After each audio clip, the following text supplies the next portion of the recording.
it's BK, and I am going to be betting, Alex, on the NBA play-in games, and then of course, in the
You're in the fast lane. Broadcasting live from the Missouri Athletic Club for the U.S. Basketball Writers Association College.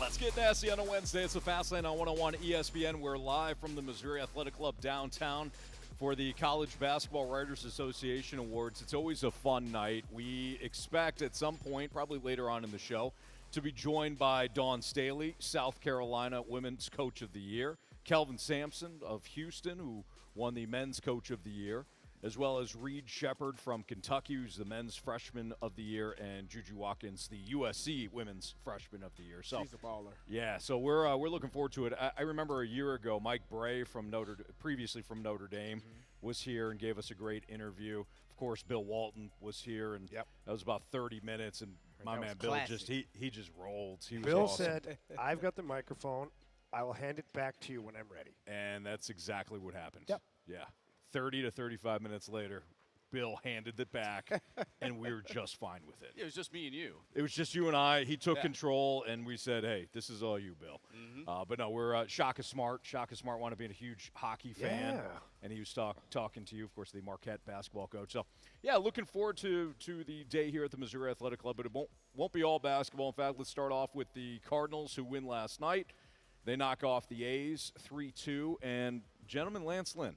Go Cards. 7 innings of work, very efficient. I know he had a lot. There was a bunch of traffic on the base pass. Only had the one strikeout, but Marsh, you had remarked before the show, and I agree with you. He pitched to the ballpark. That's a spacious park. He pitched to the park, 7 innings. How can you complain? I thought he was very good last night. Yeah, he was good. He finally had a start without rain, so that's nice for him. Nice, yeah. And I think this is exactly what you need from Lance Lynn. I don't think anybody signed up for anything more than what we saw. If you're expecting a Cy Young type season out of Lance Lynn because he's back in the 2 birds on the bat, no. We just need innings, and we need it to not blow up. He did have a lot of guys on base, though, Anthony, and he has given up a lot of home runs. I'm not saying it's a recipe for disaster. Yeah. Against the A's, it isn't. Right. But if you do that against the Braves or anybody who can hit that's not a minor league team, it could be painful. Why are you saying they're a minor league team? Because they Anthony only had says it all the time. 3,200 people at the game? Yeah. Yeah. There was a dog at And the the game. roster. Did you guys see the dog behind home plate? No. Yeah, right, like in the green seats. We're sitting there watching the game last night, and they're not the green seats, but my girlfriend Ashley goes, "Oh, they got a dog in the green seats." I'm like, wait, I was like, my brain had to kind of register. I'm like, Right. They're in Oakland, and then sure as you know what, there's a dog sitting three rows from home plate. Just Well, they black need to fill the seat somehow. That's what I said. They need to hire more dogs then. Yeah, they probably do. There's a lot of empty seats there. Yeah, they're they need to do what they did in COVID and you'd have be the hiring- cardboard cutouts. You'd hire a whole bunch of cleanup crew. Oh, yeah, it'd be okay. They're And keeping Peter the Possum in check. Yeah, they are. That's what Locked they're in the doing. room. I don't think the A's are too keen on cleaning anything up, considering They the just- sewage Yeah, problem they'll they often just have. say walk over it. Yeah, you're fine. It'll enjoy the ball game. You're welcome. You know what? I'm not disappointed with Lance Lynn. I think this pitching staff has been a pleasant surprise. And we've talked about it. That was one of the biggest concerns coming into this season. How would they perform? We knew that they would be a year older than they were. We knew Lance Lynn led the league in home runs allowed.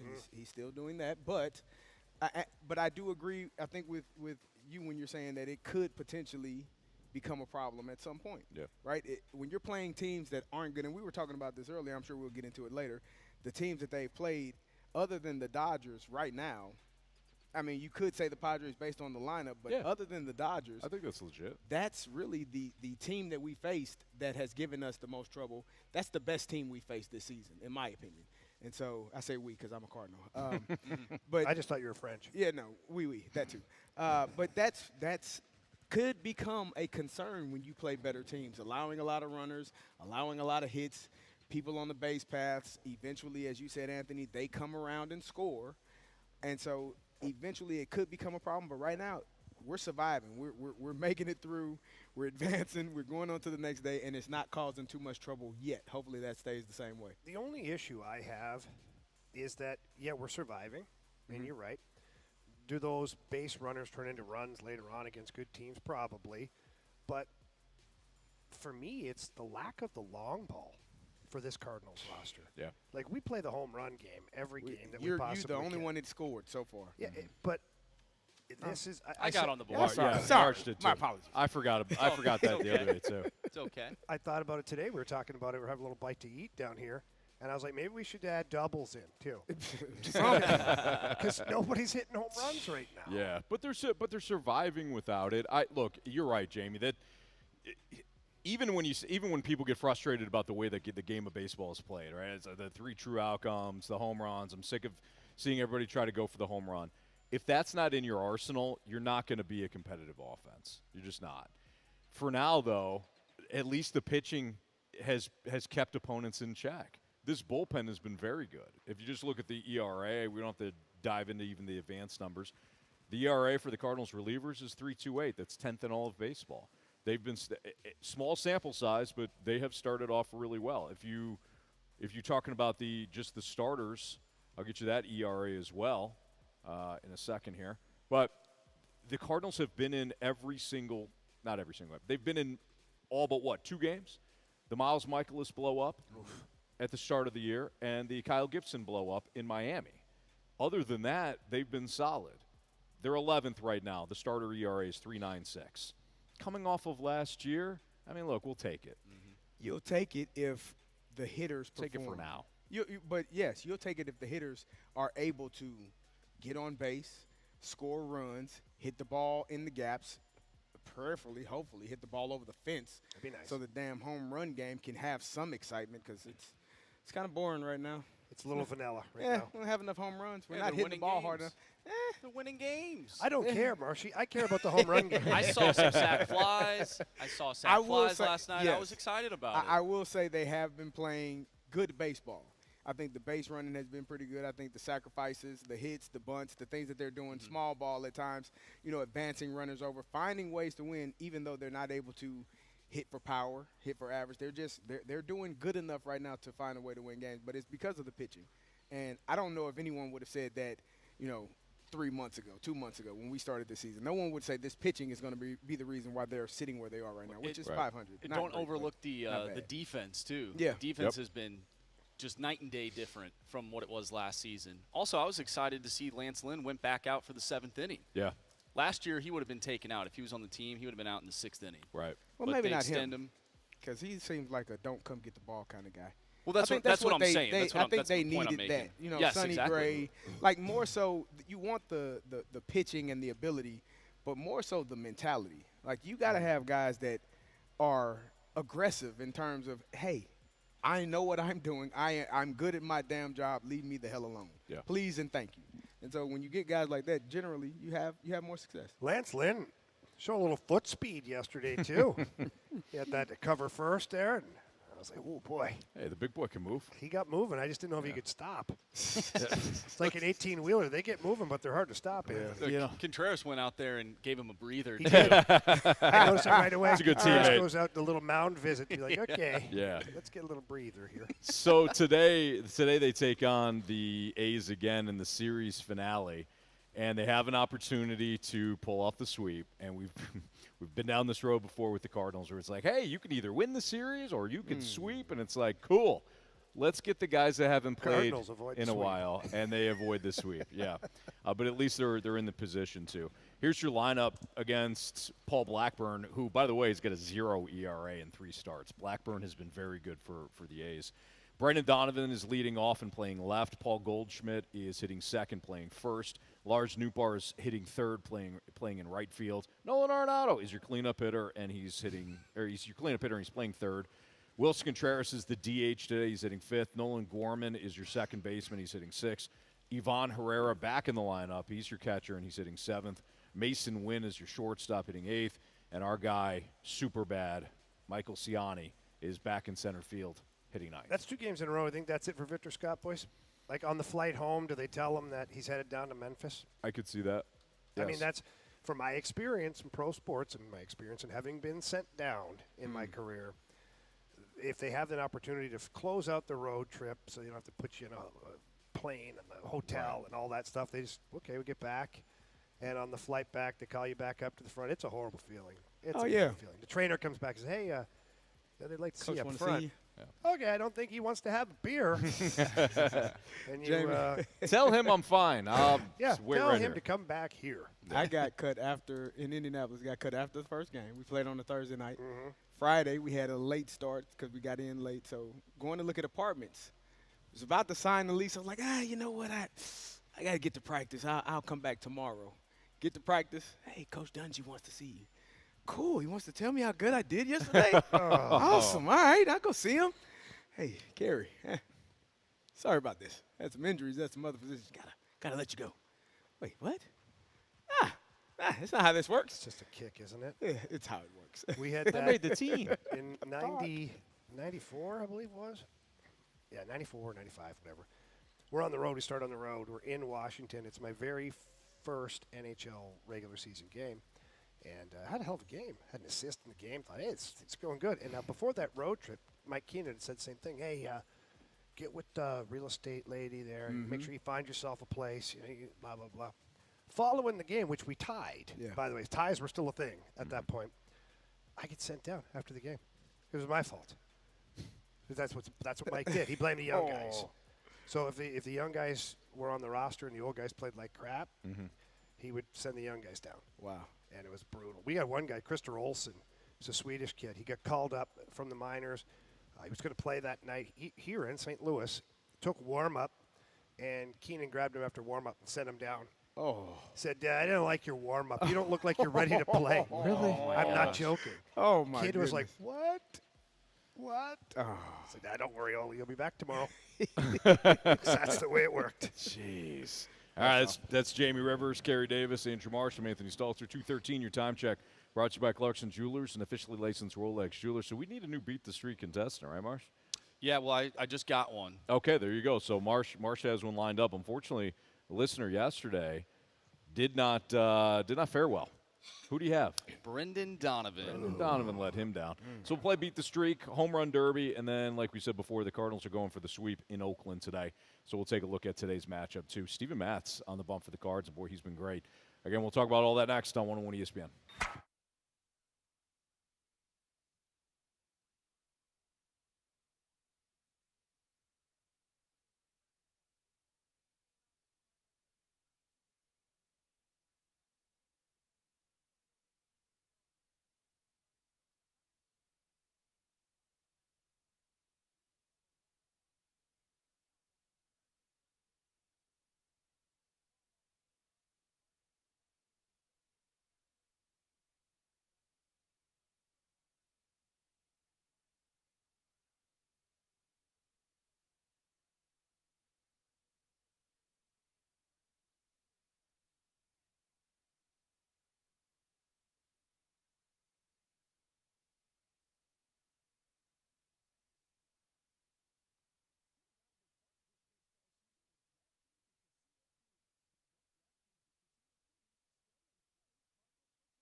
to hit baseballs. All of my successes depend on me. You're ready to hit. The hits just keep on coming. And his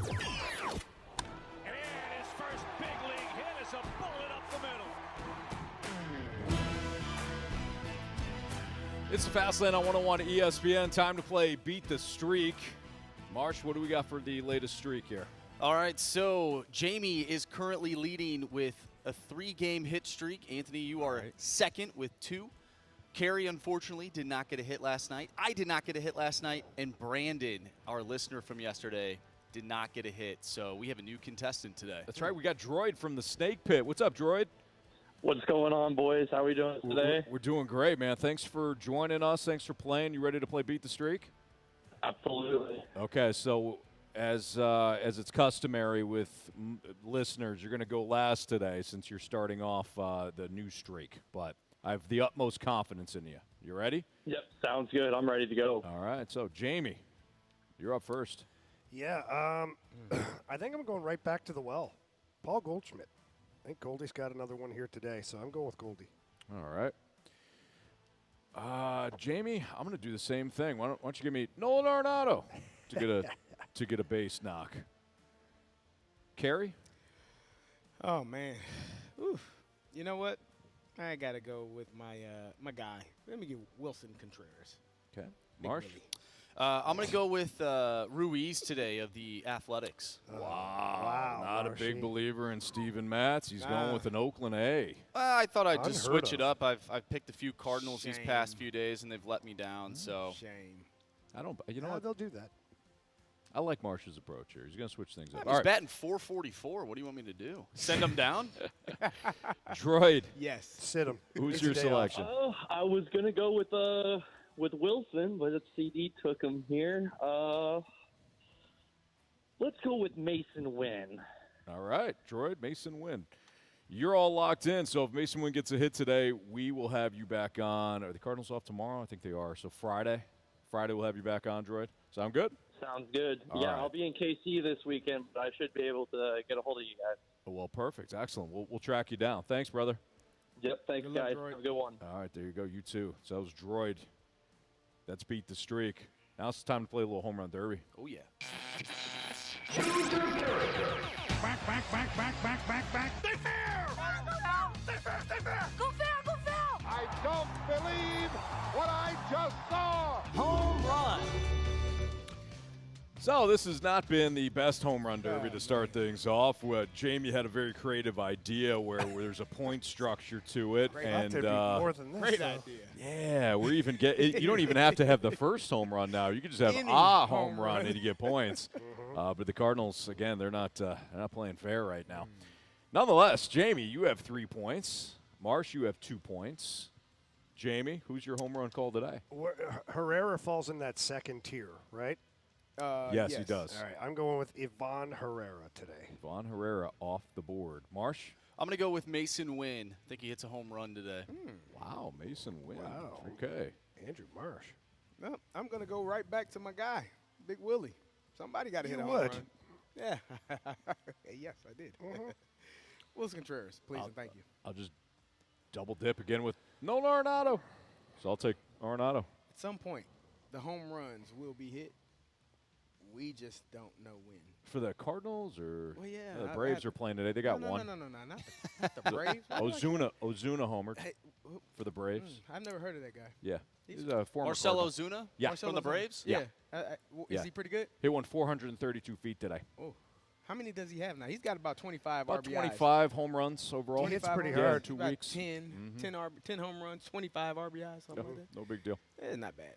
He's want okay. that guy. Who would want a guy like that? I mean, Cardinals. Glad Honestly, he never played I don't. for the Cardinals. I don't want him for Sandy Alcantara and Zach Allen. You know, if we're going to play the revisionist history game.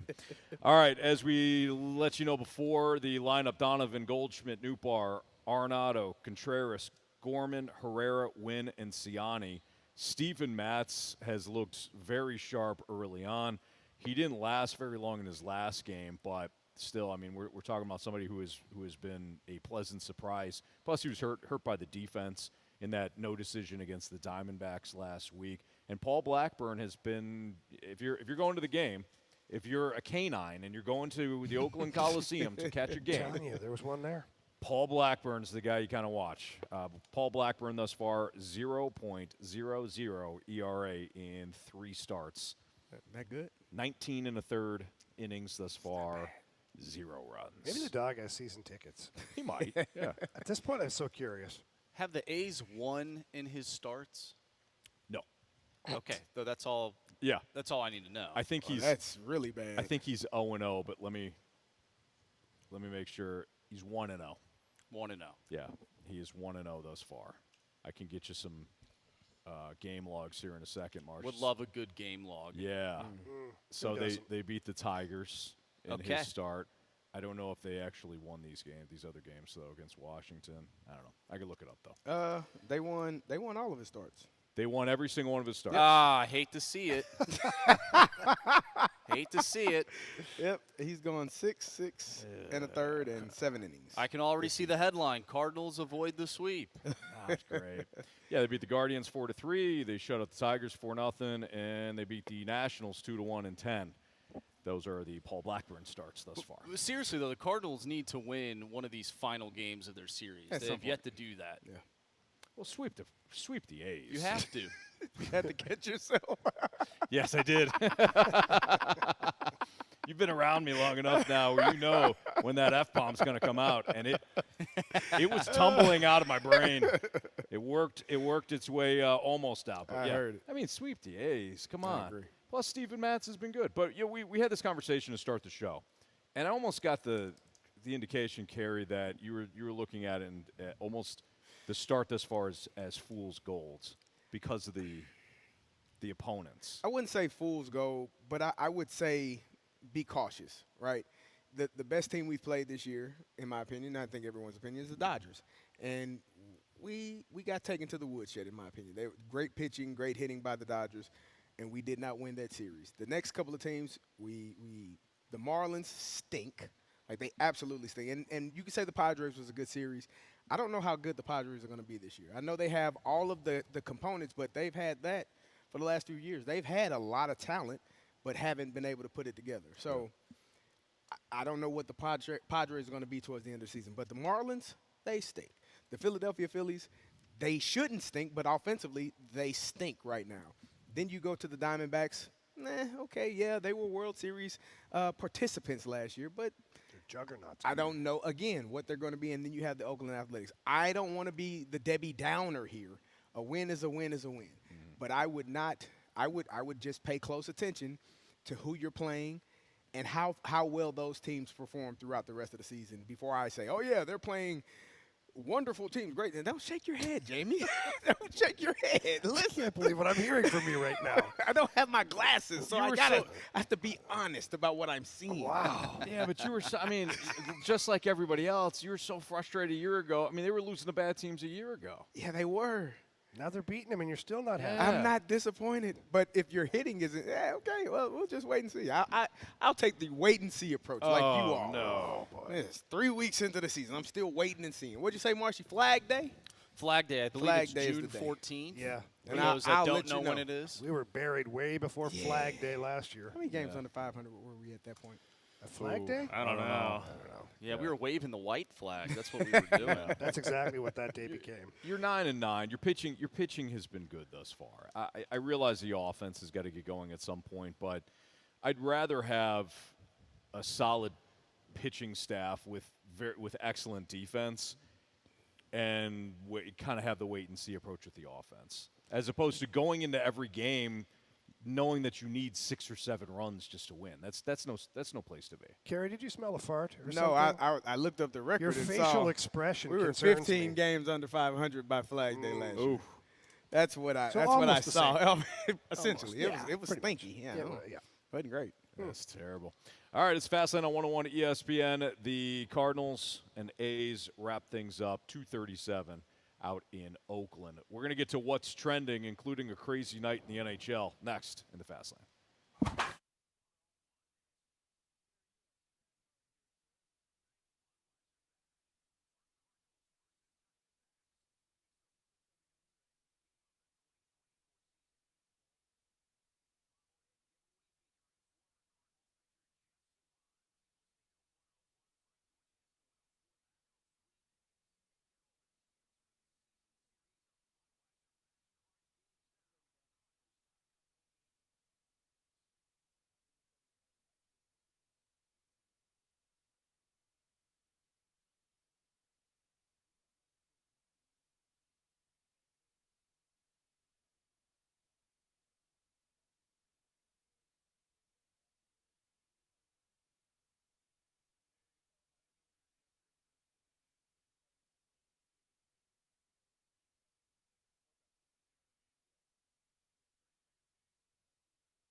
All right, let's hand out some Cardinals Bud Bash tickets before we get to what's trending. We have your chance to win a 4-pack of tickets to the next Tuesday night's Bud Bash game for Cardinals and Diamondbacks. Next week is the first Bud Bash game of the season. Features a limited edition Jeff Suppan bobblehead. You can text in now, 314-399-9646, to win the Bud Bash tickets for the Cardinals and Diamondbacks on April 23rd. But you have to have the correct answer, and you got to be the 101st texter. We're at the Missouri Athletic Club today, because you got the College Basketball Writers Association Awards tonight. Who won Coach of the Year in women's college hoops? Who won women's college hoops Coach of the Year? We mentioned at the start of the show, mentioned it yesterday. Very popular name. If you text in the name to 314-399-9646, you have an opportunity to win those Bud Bash tickets for Cardinals and Diamondbacks. And you can find all the details on this season's series of Bud Bash Cardinals games now at cardinals.com/promotions. All right, Marsh, I know it was a busy night in hockey, and that was one thing that you wanted to touch on for what's trending. Yeah, so let me set the stage here. The Capitals, Red Wings, and the Philadelphia Flyers are all a part of this conversation. And so the Red Wings, they needed to win last night to eliminate the Flyers. However, the Capitals needed to beat the Flyers to get into the playoffs. However, again, the Flyers need to win in regulation to make the playoffs. A lot going on here. Sounds like a play-in tournament. It's calm down now. Calm down now. It's part of the regular season. He was. That's why the regular season's important, right there. Oh, he was the coach and water boy there. We're gonna think about faking lefts. No, we're gonna fake left, then go right. I gotta sit down. Go ahead, Marsh. So this is what happens. His green playbook back. Yeah. The Red Wings, they score late, and thus they eliminate the Flyers. The Flyers, however, don't know that they've been eliminated. So they pull the goalie in a 1-1 game. Yeah, they did. With time, about 3 or 4 minutes left, and, the Capitals score. The Capitals end up winning the game, thus eliminating the Detroit Red Wings. Marshy, you're missing one small detail here. The Flyers, in order to go for the win, to which they were not privy to the fact they were already eliminated, pulled their goalie with the score tied. He said I that. just Oh, he said did that. say that? He just said that. Sorry about that. So to repeat what Marshy said. Let me correct you here, Marshy. I thought I was missing something. I was like, what else did he miss? You know what I did miss? I don't know what just happened. I blacked out. You know what I did miss, though, is that the Flyers scored in that game. It was 0-0 at the time. Oh, The yeah. puck goes up in the air and bounces. I don't know if it hit off the goaltender or whatever, but the puck goes in the Went net. off the Farabee. So while the puck is in midair, the referee blows the whistle Well, dead. the referee thought the goalie had it because Yeah. old Chucky Sideburns is playing goalie, and he made a save and then acted like he was hanging on to it, but it was way up in the air, so the ref's like, oh, he's hanging on it. So he blew the whistle, then the puck comes down, hits the other player, goes in the net. Referee's like, That's So- not great. But to your point, Marshy, it was wild. I was watching the Red Wings game, and it's no secret. Apart from playing with the Blues, my favorite team to play for was the Red Wings. I know everybody in the front office there. I know their teammates, or they were there when I played there. David Perron. How about David Perron, by the way? 3 seconds left in the game, drops a one-timer bomb to tie it up. It's awesome. It was unreal. And as soon as it happened, I jumped up, looked at my girlfriend, Ashley. I don't want to call her my girlfriend, Ashley, and I said, that's what we were missing on the damn power play this year. And she's like, yeah. She's like, I don't know what he's talking about. And the kids are like, hey, he's on one here. Okay, honey. Just let him go. Yeah. But He'll sucker himself out at some like, point. it was such a bad setup because the Flyers playing the Capitals, Yeah. like that was destined to be a disaster. And then John Tortorella, following the game, I know Marshy talked about it, he had no idea that the game had gone to overtime. Had he known, he wouldn't have pulled his goalie because they were already eliminated, so it didn't matter. Yeah. But unfortunately, the timing of it all was like wacky. If I'm the Red Wings, I almost, honestly, as soon as it goes to overtime, although the goal had been scored before the overtime, it was right at the same time, but you almost want to be like, hey, to your assistant coach, hey, call Torts. Call their video guy. Get him on the phone. So they won in overtime or in a shootout. Patrick Kane scores, and then they don't even celebrate. They just skated off the ice. Patrick Kane comes down, and true Patrick Kane form comes a little shimmy shake, and then scores, and he's like, And it's like, it was like somber. Yeah. No Oh, celebration, guys. Like, yeah, whatever. Let's get out of here. Kind of respect that. I mean, if you're going to be ticked off, you didn't make the playoffs. I do. I was ticked off though because they had such epic games at the end, like down 4-1, come back and win 5-4 in Detroit. Then they're down 4-2 at one point in Montreal. They come back, tie it with 3 seconds left. You're like, this team, like it's destiny for them to make the playoffs. Mm-hmm. Well, it wasn't. No. So the problem I have with all of this is that there are two teams, the New York Islanders and the Washington Capitals, that have less wins than the Detroit Red Wings at this point. The Red Wings had 41 wins to end the year. The Islanders still have one more game, but they have 38 wins. Washington's done with. They have 40 wins. But what really came down to was the regulation wins instead of the regulation overtime wins. But I just find this to be kind of disappointing because the Capitals, their goal differential is -37, and the Islanders are -18. Me personally, I don't want to watch these teams in the playoffs. I'd rather see the Red Wings. Yeah. So, Marcia, you brought this up at lunch today, and I agree with you. I think the point system is in need of a revamp. Yeah. I said this a couple of years ago that there should be. Yeah, do away with the overtime losses. There's Just have a play-in tournament. Just give a point for winning the game and none for losing. Well, that's the thing, is there should be a reward for winning the game in regulation. And that should be 3 points to the winning team. If you win in overtime or a shootout, you get 2 points. Right. Now, this is where the road forks for a lot of people in the game and out of the game, is the awarding of 1 point to a team for getting it to overtime. Now, hear me out. I'm with you. Okay, is Carey shaking his head? Makes me sick. If you're just listening in your cars or whatever, Carey's shaking his head like someone farted in front of him. It wasn't me. No, Anthony, although you did have a big lunch. We all did. We did. Don't put that hate on me. I won't. You're right, Anthony. It's my bad. Anthony snagged an extra dessert. It was me that time. But I got a bunch of cookies behind me. Oh, yeah. And I got them for all of you. Thank you. Here's what you're at risk of. Is if the game goes to overtime, and this is what happened way back when. When I started in the NHL, we went to overtime, and at the end of 5 minutes, it ended in a tie.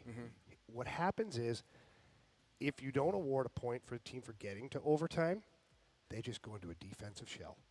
They don't go for the goal. They don't go for, because now you have a chance of losing, like getting no points. So then award them a point each for a tie.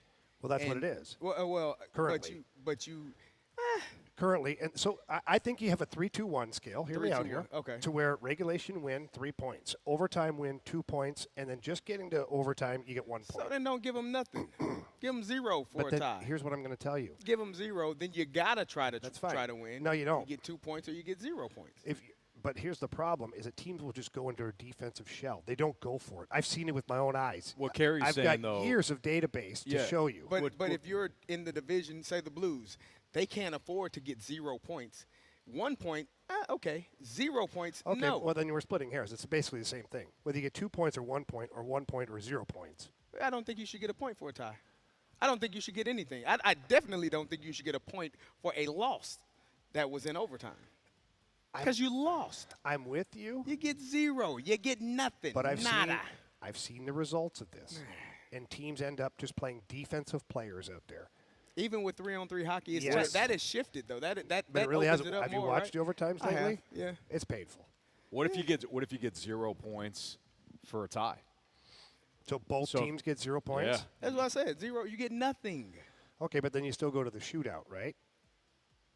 You would have to, because that's the way the current model. So then, so let's take the Blues, for example, this year. Yeah. There were a few games where they played for the shootout.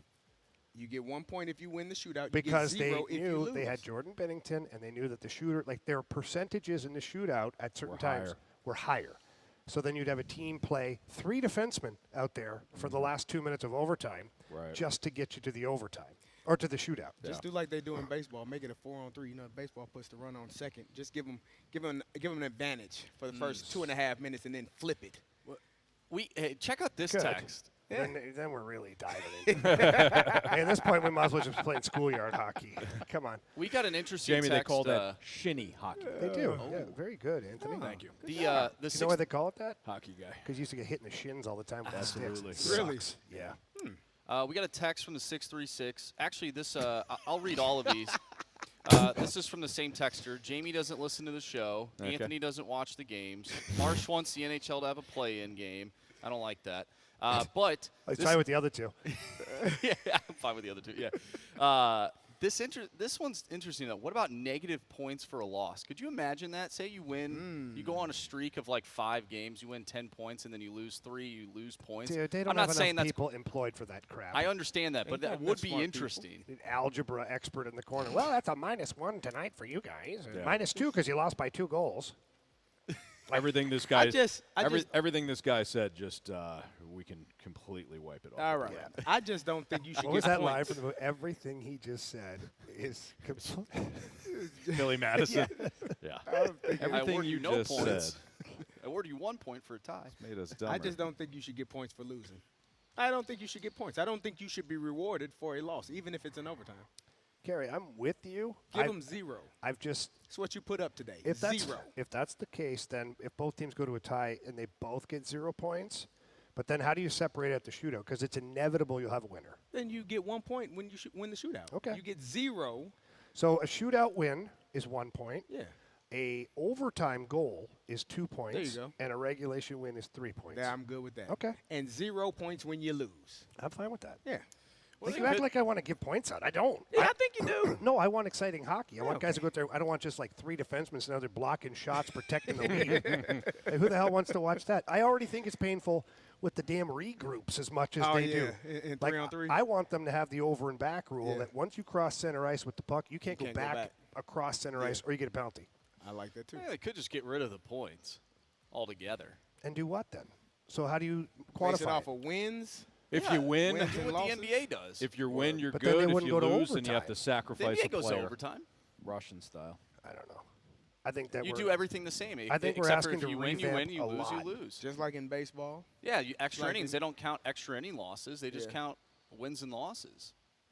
No ties. No wait, ties, what is that? you How many idea. ties in hockey anyways, Carey? You What's win in a your problem? shootout, you win the game. You're handing out points. When's the last time you seen a Overtime hockey loss. game end in a tie? Overtime loss. I see. But as a tiebreaker, I've been watching a lot of City lately. I'm getting confused. Yeah, seriously, it's a Ties. draw. as a tiebreaker, My apologies. you can still do regulation wins. That would be the tiebreaker. You would just have an overtime or a shootout, and you just get rid of points. Yeah. Listen, I don't hate all the ideas. I'm here for something new because, to your point, Marshy, it really wasn't a great look to have teams that have less wins in the playoffs and the goal differential, all that crap. I'm with you. I personally think the easiest way to go is 3-2-1, those points there. Yeah. It inspires teams to win in regulation. It inspires teams to win in overtime as opposed to just go into the shootout. Yeah. All right, it's Fastlane on 101 at ESPN. Is the pitching good or the Cardinals just playing bad teams, depending on if you're Carey Davis or not? Come on. That's next on I 101 agree with ESPN. Carey. What?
are live from the Missouri Athletic Club for the College Basketball Writers Association Awards. Carey Davis, Jamie Rivers, Andrew Marsh, and Anthony Stalter. What? Cardinals now When? underway. You didn't just point? No. Okay, I'm the crazy one. The hell would I be pointing at? I don't know what you pointed at. Why are you echoing? I don't know why I'm echoing. What's going on here? Doty, are we in a cave? He's working on it. Come on. He's working the The dials. man's got 30 years Thank of you. engineering experience. Well, he also okay? has 30 different items to eat on his table. you Well, know? he does. He's, Living his look, he's best life. hungry, man. I'd like to call him the vending machine. I mean, does Doty right. get a per diem? Because my goodness.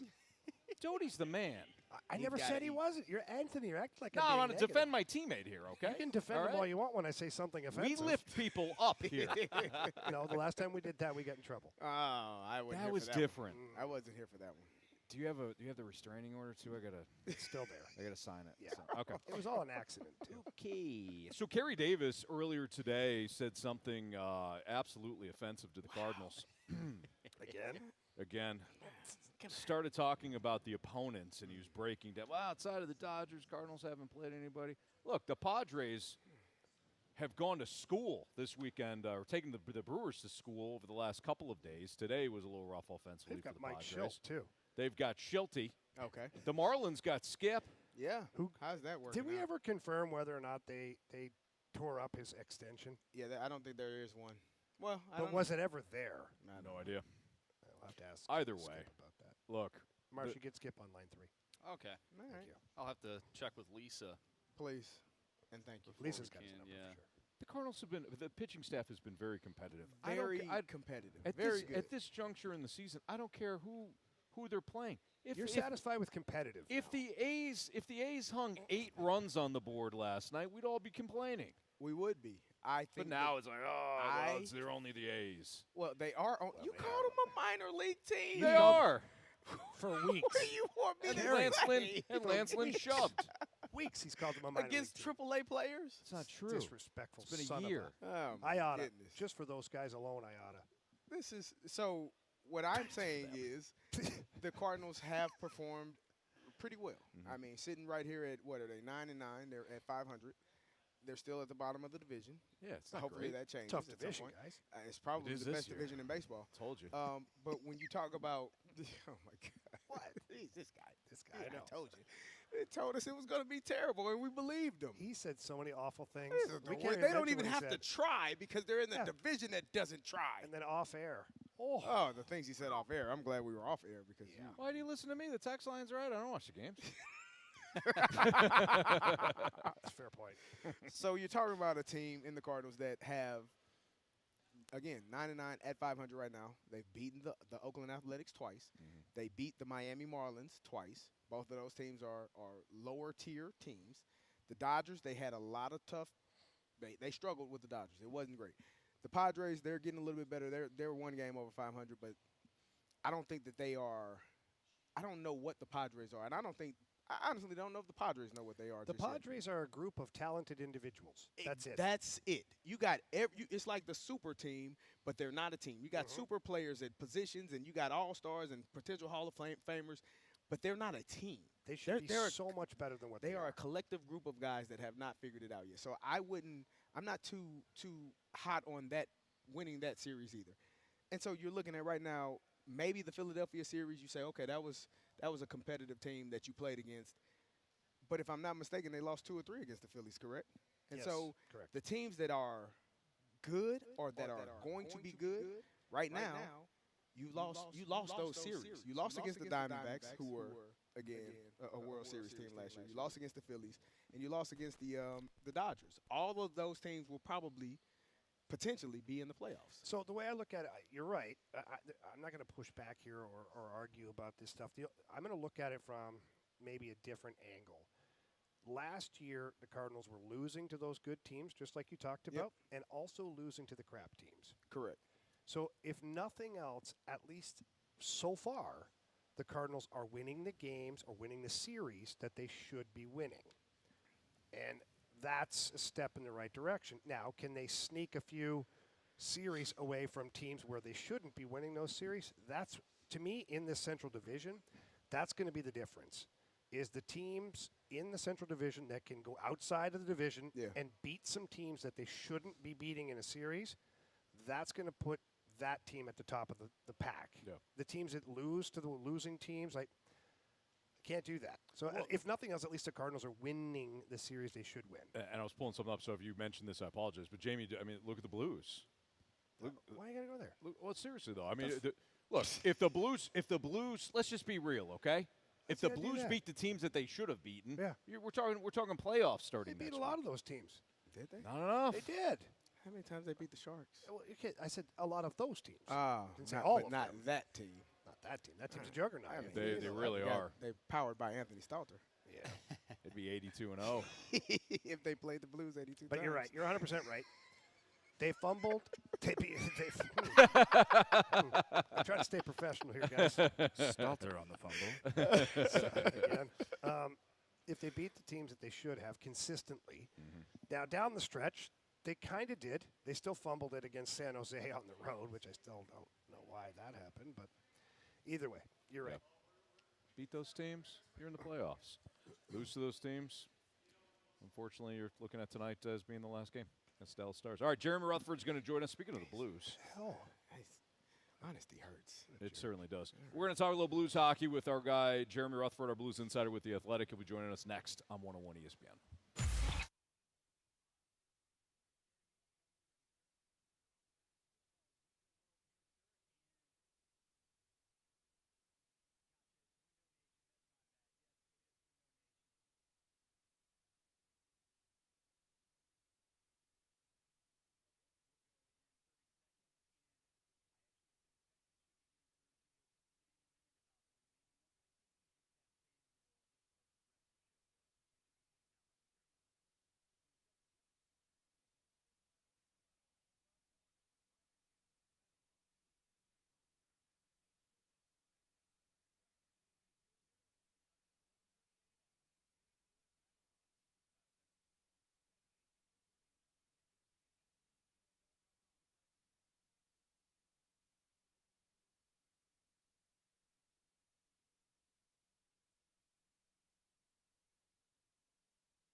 It's the Fast Lane on 101 ESPN. 3:03, your time check brought to you by Clarkson Jewelers, an officially licensed Rolex jeweler. We're live at the Missouri Athletic Club for the College Basketball Writers Association Awards. Going to be a fun night. Let's talk a little hockey now, though, with our guy Jeremy Rutherford from The Athletic. JR, we appreciate you joining us as always. Is this kind of a bittersweet moment for you? I'm sure you want to cover the Blues in the playoffs, but we got the last game tonight, and you get a little downtime finally. You get like an hour of downtime. Yeah. No, a couple things. Thanks for having me, guys. Yeah, a little bittersweet. You know, sometimes I equate it to it being like the last day of school. You're kind of excited to move on. But I think at the same time, you'd like to be involved in playoff hockey and writing the storylines that come along with that. So much fun, obviously, in 2019. But I'll tell you this, a lot more readers are interested and excited in the off-season news than they are in the regular season. They can turn on the TV, they can watch what you're watching, and they can kind of surmise what's going on with the team during the season. It's in the off-season where you really need to come through and try to tell them what's going on behind the scenes. All right, JR, I'm going to put the heat on you right now. When it comes to the off-season and potential moves or things that might be thought of by the Blues, you know, obviously everything is going to be difficult for Army, but I mean, I'm expecting a very busy offseason for Doug Armstrong. I just don't know, you know, how significant the moves will be. Riv, it's funny. Every time you start to ask me a question, it just so happens that I'm working on that story on the laptop as we sit here and have this conversation. So I have in front of me Blues off-season priorities, and this will publish after the game tonight in Dallas. And I actually need some help from you. I've got a couple. I got 5 that I need to list, and I've got 3 of them so far. Name a head coach, pretty obvious, right? We'll walk you through that in tomorrow's story. And then find a second-line center. I think that's going to be pretty important. I say here in the story that Braden Shen's best work has come on the wing towards the end of this season, so I think the Blues would help themselves to find a second-line center. By the way, I talked to Dalibor Dvorsky today, who is looking forward to being in camp next year. I don't know that he'll make the team. I don't know that a then 19-year-old kid can be your answer at second-line center, but nonetheless, he's had 45 goals in 52 regular season games for Sudbury this year, and he's looking forward to being in camp. And then number 3, I have make moves on defense. I think Leddy and Parayko were great in the top pair, but I think the second, third pair, they need some revamping. There's definitely some candidates who could step in and handle those roles like a Matt Kessel. But I need 2 more. So can you help me? 2 more off-season priorities. Well, I think depth scoring. You talk about a second-line center. I think that falls in the category of that. But I think the Blues this year, you know, they scored on the power play, and their top guys contributed offensively. But I think the consistency of the scoring from the depth of your lineup just wasn't there. And I think that, for me personally, I think that Army might be looking to add some of that. Depth scoring, it's noted. It's in the file now. And then a little toughness too. Honestly, I think the one thing the Blues have gotten away from in the last couple of years is that tough identity. And you know, they've got guys like Toropchenko and that run around and hit everything, but you know, there's not a lot of teams, and this is no disrespect to the players, there's not a lot of teams that are afraid to play the Blues. And I know this because I asked them. I talked to a lot of the players on other teams, and it's never a night where they're like, well, I got to keep my head on a swivel for this guy, or watch out for this guy, or if this player hits the ice, like, we don't want to poke the bear too much here. Now, Braden Shen is a tough individual. We know that, but he can't fight every game, and you don't want him fighting every game. And I'm not even suggesting you need someone that fights a lot. But to me, I think you need a little more sandpaper in the lineup so that other teams, maybe every now and then, they've got to tiptoe around a little bit more. I agree with you, and it's something that I've thought a lot about this season. I think the Blues have some really good players, and I'll throw out a couple names here. Guys like Brandon Saad and Nick Leddy, who get the job done. Saad, you know, terrific season, you know, carried the Blues, especially in overtime in a few games there. And Nick Leddy in that top pair with Colton Parayko, you know, you haven't noticed him in terms of the mistakes that we saw in defense last year with that unit. He's been great with Parayko, but to me, they're kind of bland players, and that's no fault of their own. And I think if you just have maybe 1 or 2 of those guys on a team, you can still be, you know, a pesky team. But I think when you have a number of those types of players, and the Blues do, I think Saad, Leddy, a number of guys that are just kind of bland and don't provide that element that you're talking about, Riv. I think there's too many, and I think the Blues definitely need some of that. So tomorrow when you wake up and you hit the Athletic, you'll see depth, scoring, and toughness as Well, JR, he's talking about scoring and toughness, and there's a player that comes to mind, and that's Brady Tkachuk. Do you see the Senators potentially moving on from him? And if so, would the Blues be suitors? Would they be willing to part with some of their players to get a player of that magnitude? Yeah, Carey, I agree with Riv. I think I heard him the other day say that where there's smoke, there's fire. Usually with those situations, Brady, he's definitely pours his heart into that team and wants that team to be successful, but I'm sure he gets frustrated at times with the way things have gone with that club. And, does the new ownership group that came in with the new GM, do they see Brady as the guy that's going to lead them in the future? I know they said that publicly, yes, but if he wants out, maybe there have been talks behind the scenes that we're unaware of. So if Brady Tkachuk would be available, I would certainly think that Doug Armstrong would explore that option. That would be a massive, massive trade. However it shakes out, the Blues would have to give up an awful lot. But listening to Blues fans and even some in the media, I know Randy Carricker has put together a package, that was pretty hefty in terms of the likes of Joel Hofer, Jordan Kyrou, those guys, sending them to Ottawa. So I think anything's a possibility when you're talking about Doug Armstrong, but that would certainly be massive. Yeah, JR, as far as I'm concerned, I said on the air too, I think anybody is available in the Brady Tkachuk trade. I would certainly isolate Binnington, Parayko, Thomas. After that, no disrespect to any of the players, I think after that it's open season. Basically, hey, Ottawa, what do you want? And I'd make it happen. Yeah, I don't disagree there. I think including Joel Hofer, you almost would have to do that because that's what Ottawa, that'd probably be their key piece in acquiring a top-flight goaltender for the future for them. They haven't had that. That's what they want. Well, they need a cost-control goalie too, Jarek, because they put all their chips in the middle of the pot on Corpusalo, and he was not good for them. So now, in order to fix that and remedy it, they've got to go with a cost-controlled, low-price tag goaltender that can do the job, and Joel Hofer, unfortunately for the Blues, would fit that bill. 100%. And, if you're the Blues, I'm not saying you don't make that deal. If you can get a Brady Tkachuk, you do it. If you have to send 3 or 4 parts off your roster, this year, you do it. I get it. But, man, I don't know. I like Joel Hofer, and I think as good as Jordan Binnington's been, he's going to be here a couple more years until he gets to that part of, his career that's the back nine. And are the Blues ready to contend at that point? Gosh, you could have a 25, 26, 27-year-old Joel Hofer at that point, but I guess you're not going to get there if you don't have the likes of a Brady Tkachuk. Well, the Blues have done a great job, too, of stocking up the goaltender cabinet. If you look at Zarenko and you look at Colton Ellis is hovering around a .930 save percentage, and Zarenko's like a .917 right now. So it's not like they wouldn't have, a plan B in place. Yeah, I think so. And, does Ellis project to an NHL goalie? We'll see. He's put up some okay stats. Zarenko is a guy who, when he's been here in St. Louis, you watch him, you like him. Remember, they got him in the 7th round, so he's a diamond in the rough. I remember being at that draft when they made the deal for the 7th round and they grabbed him.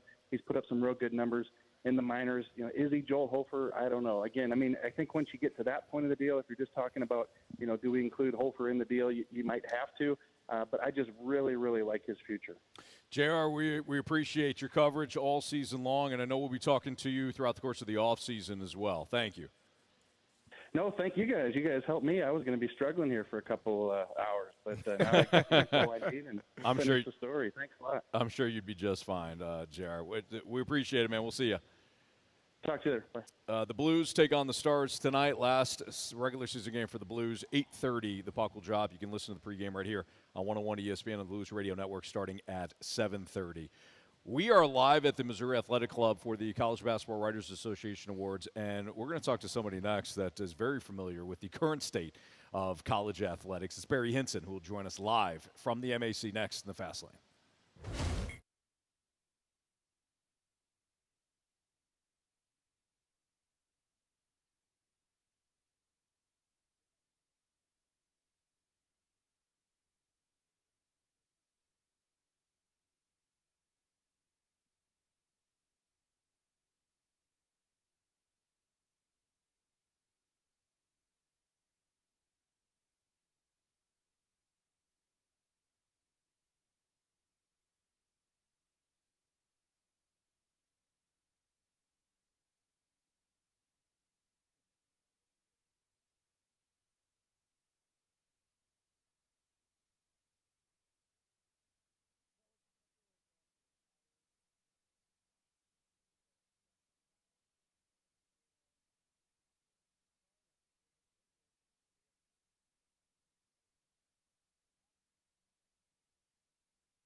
Fastlane on 101 ESPN. We're live at the Missouri Athletic Club we're at the downtown location. Tonight, you got the College Basketball Writers Association Awards. It's a great, fun event, and Barry Hinson joins us right now live, and Barry's been with us. I know we chatted with you last year, Barry. We may have even chatted with you the year before, but Barry Hinson, former coach, you know his name well, Southern Illinois, Missouri State, and now he's with Oklahoma State. And Barry, first of all, welcome. We appreciate you joining us. Your title now, NIL administrator. So what does that mean for you at Oklahoma State? Well, first of all, I get here and you guys are talking about that mentality. Yeah, Barry, we'll hook you up. I've been married 42 years. I thought it was that. I'm going to go see those guys. I don't know what they're doing, but hell, I tell you what, I'm all in on the mentality. Yeah, there you go, Barry, buddy. listen, two locations. Tell them Jamie and Anthony sent you. They'll hook you up. Why don't we just go to both of them? We'll just double down. Doggone right, let's double down. You'll be working out here at the MAC, then joining us for an interview. Absolutely. Yeah, I've got a lot of letters after my name now. It used to be just head coach, and now I'm associate athletic director, and they put me in charge of NIL. And, right now, my favorite line is NIL is not a four-letter word. Yeah. And when the truest form of NIL, guys, is not the pay for play.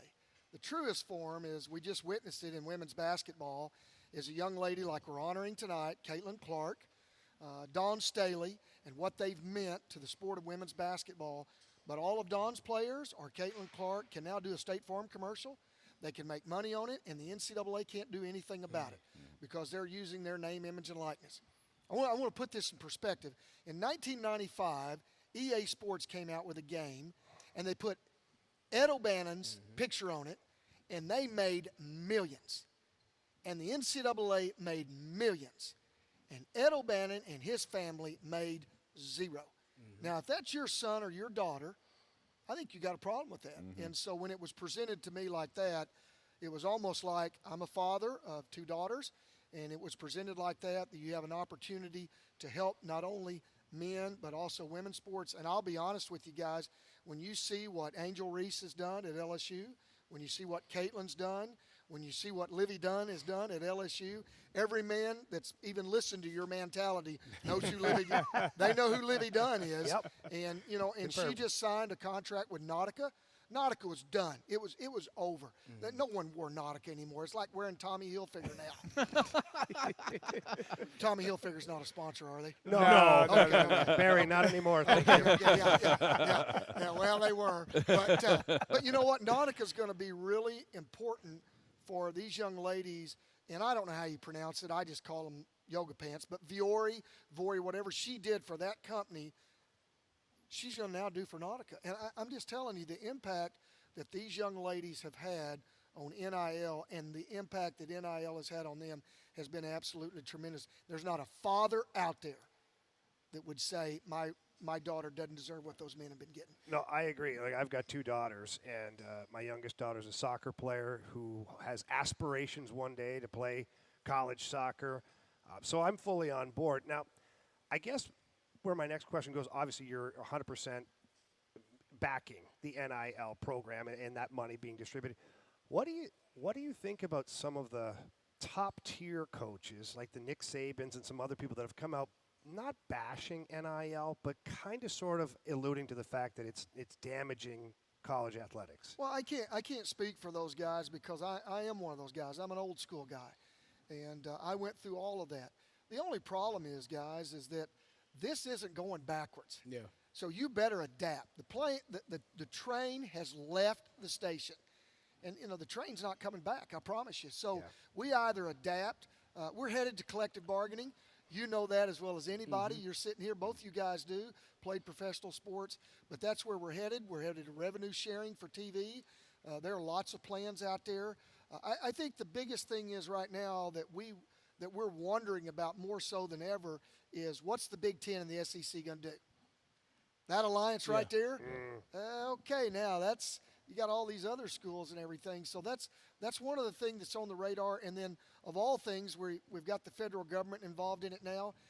they got a few more things going on that probably a little bit more important than NIL. I mean, we have an organization. You hope that they can find out how to do this. But I would see that we sit here and we see the NCAA just fighting and fighting and fighting it. And I saw a lawyer the other day say, well, they're 0 for 11. Maybe they'll figure it out here soon enough. But we're headed to collective bargaining. We all know that. Some type of form of revenue sharing, and I'm okay with that. If these kids are drawing that numbers on TV and all that stuff, what you're going to find out with the old guys that you just talked about, coaches' salaries are coming down. Mm-hmm. That's probably what they're trying to avoid. The coaches' salaries are coming down. They are going to come down, but I don't want to talk out of both sides of my mouth. I didn't make the money that some of these guys have made, and I would have made anything. I would have taken the same contract.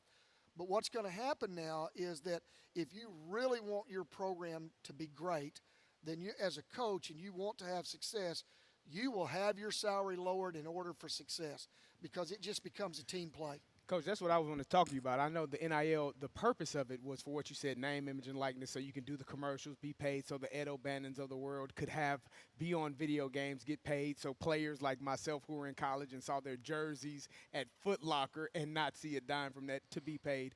But there's also a different side of it where, as a coach, I talked to a lot of football coaches, a lot of college football coaches, and how hard it is retaining your players. You have to recruit new incoming players, the transfer portal, the NIL, how crazy it is. Can you talk about how difficult it is now with the name, image, and likeness in retaining players and also going out and recruiting players because of it? Well, I'm going to answer that in two ways. The wilder and crazier it gets, and the worse it gets, is the better thing that can happen. Okay. Because what it does is, much like you guys have both been on teams, when it's really going bad, you finally either hit that wall and you finally figure it out to go the other way. We need crazy stuff to happen. We need guys transferring. We need people up in arms. We need people, the senator saying, we lost our starting quarterback in the SEC to another SEC team. and what happens is we'll figure it out. So right. You're right. It's crazy. I don't like that part. We need rules. Yeah. Everybody has to have rules. I think what you're going to find out is that we're going to end up with 70 power schools, maybe 10 more in there. We're looking at 80. And then you're looking at, these are the rules we have, and they're going to put them in place.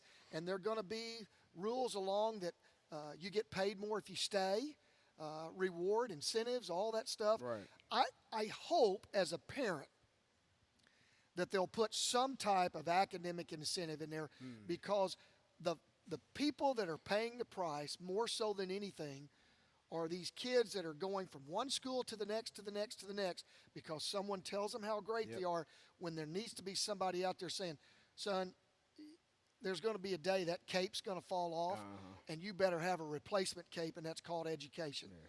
Don't forget, Don Chaney said education is the poor man's savior. It's absolutely the most important thing that we can do for our children. Well said. That's Barry Hinson. He's joining us right now here in the Fast Lane on 101 ESPN.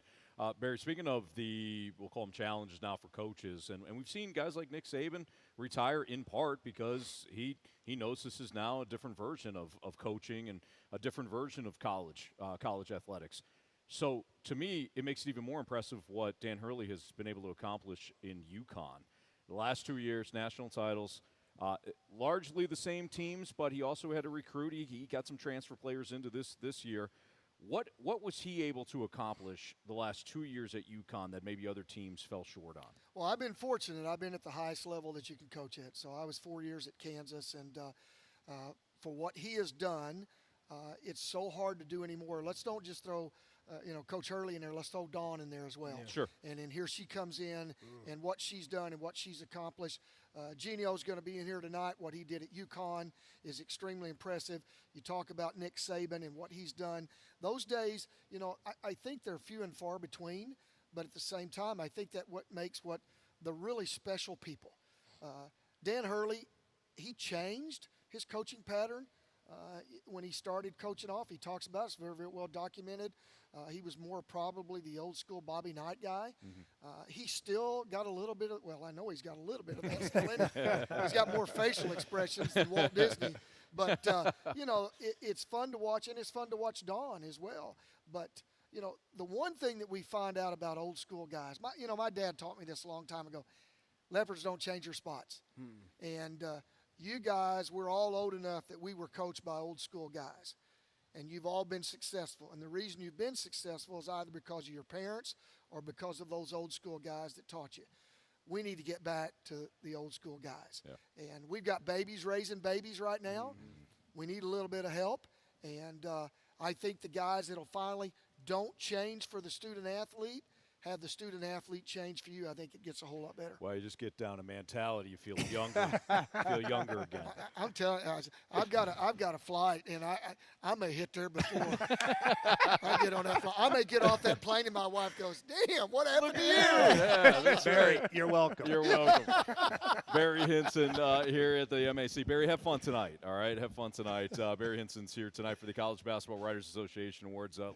Love chatting with him, and that was really interesting when you think about that's awesome stuff, man. What some of the things I never even thought of. Yeah, his whole role is to talk about NIL. I was not expecting Barry to be so pro NIL. Yeah. Usually those guys in those positions try. Let's keep the tab down. Right. Let's not have to pay too much. I think when you are, I think he understands it from, like you said, from a player's perspective. Yeah. I remember, D. Brown, when I was in college, was one of the top players in the country. You could not walk around campus and not see a D. Brown jersey. D. Brown didn't receive a dime from that. Well, he didn't receive a dime from the jerseys being sold at Foot Locker, Jamie. Saw him with a lot of brown paper bags. It was, I don't know. I never saw it. I was around him a lot. I didn't see it. So I just think that, he talked about Ed O'Bannon and the O'Bannon brothers and just how things shifted. When you see yourself on a video game, and you're not being compensated for that. People around the world, around the country are playing with this particular team and that particular person. And it's cool as a college kid to, oh, man, I'm on NCAA. That's fun. But at the end of the day, it is a financial gain for someone that is using your likeness, and you're not receiving the funds from it. So what Ed O'Bannon did, he fought for that for all of us, for all the players that were behind him. He was the catalyst for that to get it started. And so, I'm thankful for him, and I'm sure the younger players who probably don't even know his name are thankful that someone decided to do that because it was needed. Now, as Coach said, it is crazy because you have kids transferring from school to school because somebody promised them $100,000 more, $150,000, $200,000, $500,000 more, and then sometimes they get to those places and what they thought was there is not there, or they're not getting the education and they're bouncing around. They're not getting the playing time. They're not getting the playing time, and so now they're bouncing around from team to team and not getting the education. So there do have to be some guidelines put in place, but I think it's going to take a while for that to happen because there is so much money being thrown around and so many people, shifting and moving from place to place, trying to chase after that bag that it's going to take something like he said, something crazy is going to have to happen before, everyone says, okay, enough is enough. And he talks about education too. Yeah. He talked about implementing something for education. So he's not just. That would be cool if you got extra NIL money for having a GPA above a certain mark. Yeah. I like that idea. It's Fastlane on 101 ESPN. We're live from the Missouri Athletic Club. More interviews to come throughout the course of the show, but we got Prove Me Wrong coming up next. Again, Prove Me Wrong. If you want to participate, the Honorable Judge Andrew Marsh he made his way into the Missouri Athletic Club, boys. So if you have a Prove Me Wrong, send it in to the Air Comfort Service text line 314-399-9646. That's next in the Fastlane on 101 ESPN.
U.S. Basketball Writers Association College Basketball Awards at the Missouri Athletic Club on 101 ESPN.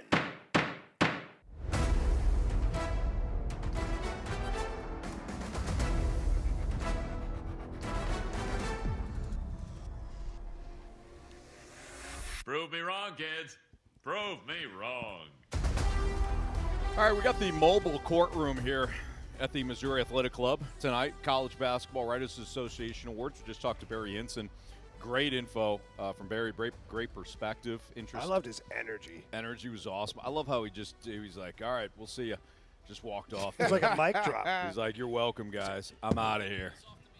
He's off the mentality. Yeah, 2 locations. I actually believe that he is. Yeah, he might stop by there. Yeah. I had texted Angel. I said, hey, be on the lookout for this guy named Barry. He's coming in hot. On his way. Getting the 2-for-1 special. All right, time for Prove Me Wrong. This is where you throw out a statement, and it's up to the law firm of Rivers, Davis, and Stalter to prove you wrong. I got my name first. Absolutely. I'm watching that Suits series now. Yeah. And I'm just laughing about the names on the wall. Like, yeah, I got my name on the wall first. Exactly. Yep. All right, Marsh. You're looking good, by the way, Judge. Oh, yeah. Stellar. Hair is fantastic today. Thank you. Today. Yeah. How did you get one of those? Dude, this is so old. That's got to be 10 years old. It looks brand new. Good thing I've been using mentality because this is. Carey and we don't get the collared shirts. Well, I didn't get a collar shirt. I got a sweatshirt. I like Carey's shirt, though. And I won't be able to I bet you this is 10 years old. It's so soft. Thank you. It does look soft. It's beautiful. That's beautiful. Velvet. All right, Judge. Yeah, you guys ready? Yeah. Sure. Yeah, we're ready. All right, here we go. Dial it up, boys. We'll stop giving out compliments here. All right. From the 816, prove me wrong. The Kansas City Royals are more likely to win their division than the Cards are winning theirs. Well, the silence is deafening. Well, we were just contemplating who was going to take this over and just smash sometimes it. we have to confer first. Here's the deal, guys. The Cleveland Guardians get absolutely no respect, and I'm sick of it. Their run differential certainly right there with the Royals heading into today, plus 38 for the Guardians, plus 39 for the Royals. They're 12-5. Cleveland's got outstanding pitching, and you know what the mark of a great team is, boys? That's right, having a winning record on the road. They're 9-2. The Cleveland Guardians 9-2 on the road. The Royals, well, they've done most of their damage at Kauffman Stadium where nobody's there. 3-4 on the road this year. The Royals have played just a dumpster fire of a schedule. Yeah. The Cleveland Guardians off to a great start. Last year, Minnesota had it, but this year it's all Cleveland. So I just completely disagree with the statement that the Kansas City Royals have a better shot to win the division. Yeah, and we all know that the wheels are just going to fall off for the Royals. Indeed. We've seen this At song some and dance before. Yeah. Little smoke and mirrors here. They tease their fan base. They're wanting a new stadium, all that stuff. Are they even going to be in Kansas City? Who Are they going to be in Missouri? Or are they going to we don't know where. Carey, that's a great point. I know where the Cardinals are going to be. Yep. Right here in St. Louis. Right at Busch Stadium. Yep. For now. All right. You guys never once mentioned that the Cardinals would win their division. You just gave reasons why the Royals wouldn't win theirs. That was the question, Your Honor. You know, the Cardinals are also winning right now. Yep. About to sweep the Oakland A's. So got that going for us. I'm looking at the NL Central right now, and they just look better than the AL Central. So I don't know if I'm going to give this to you. Marcia, give it to him. All right, I'll give it to you. He likes that. Thank you. I'll give you just one. Oh. All right. From the 618, prove me wrong. The AFC South will be the best division in football this season. I mean, the AFC South? The AFC South. I don't know. Listen, I'm sitting here.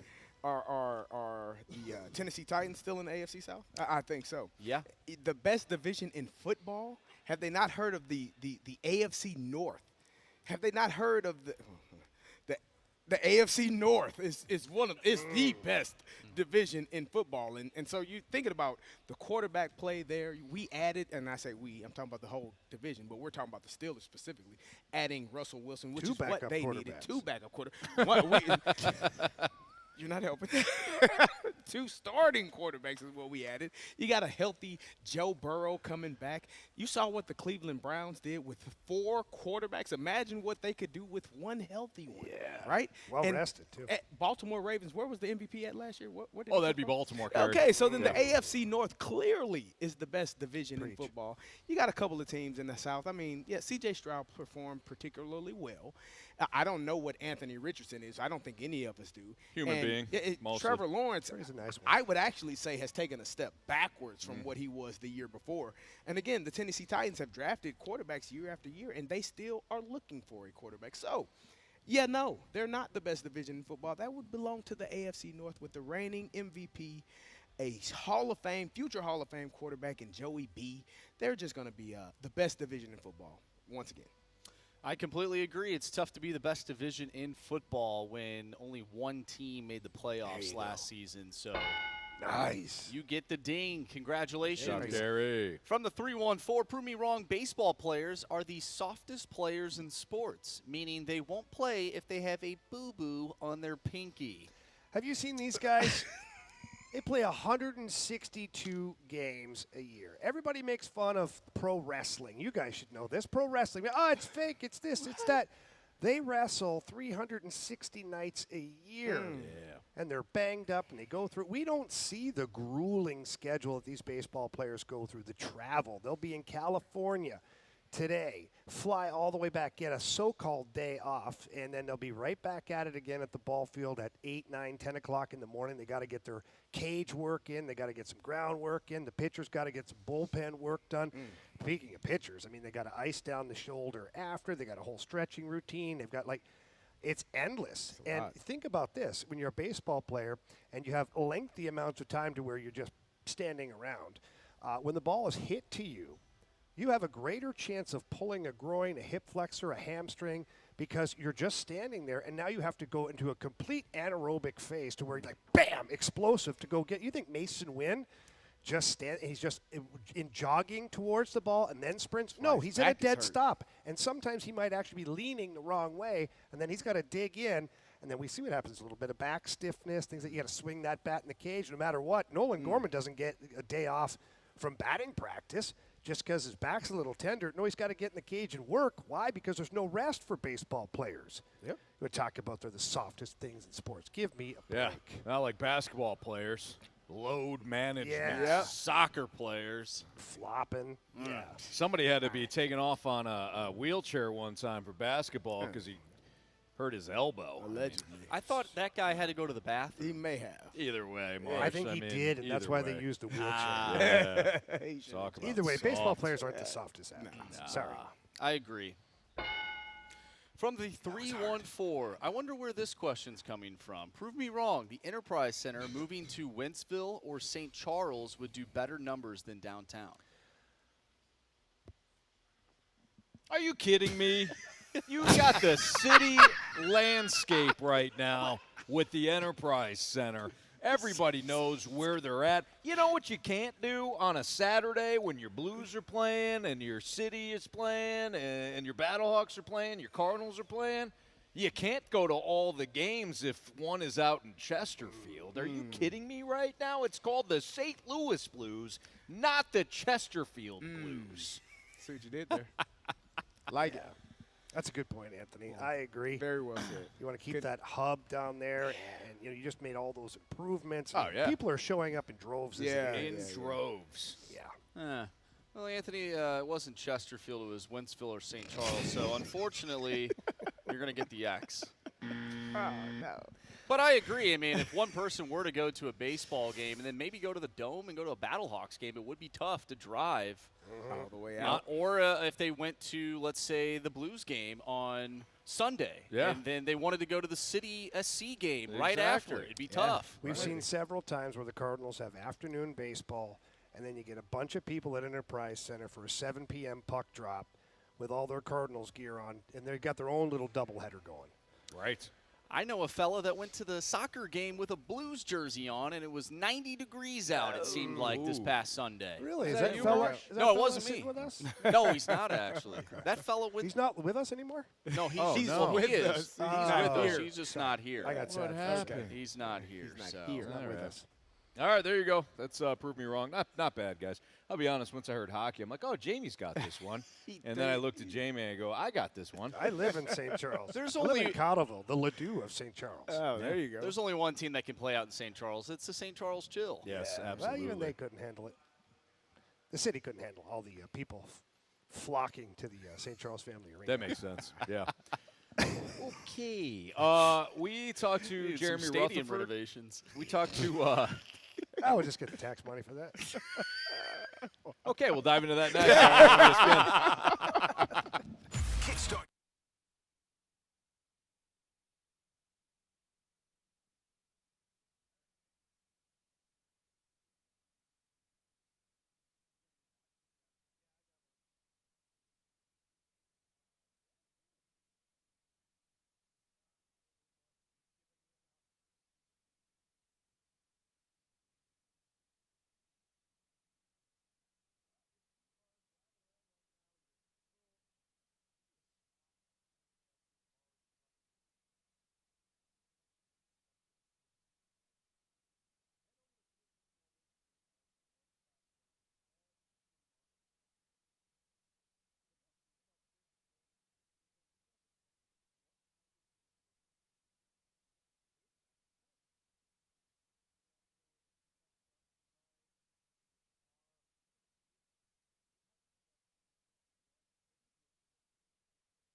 ESPN.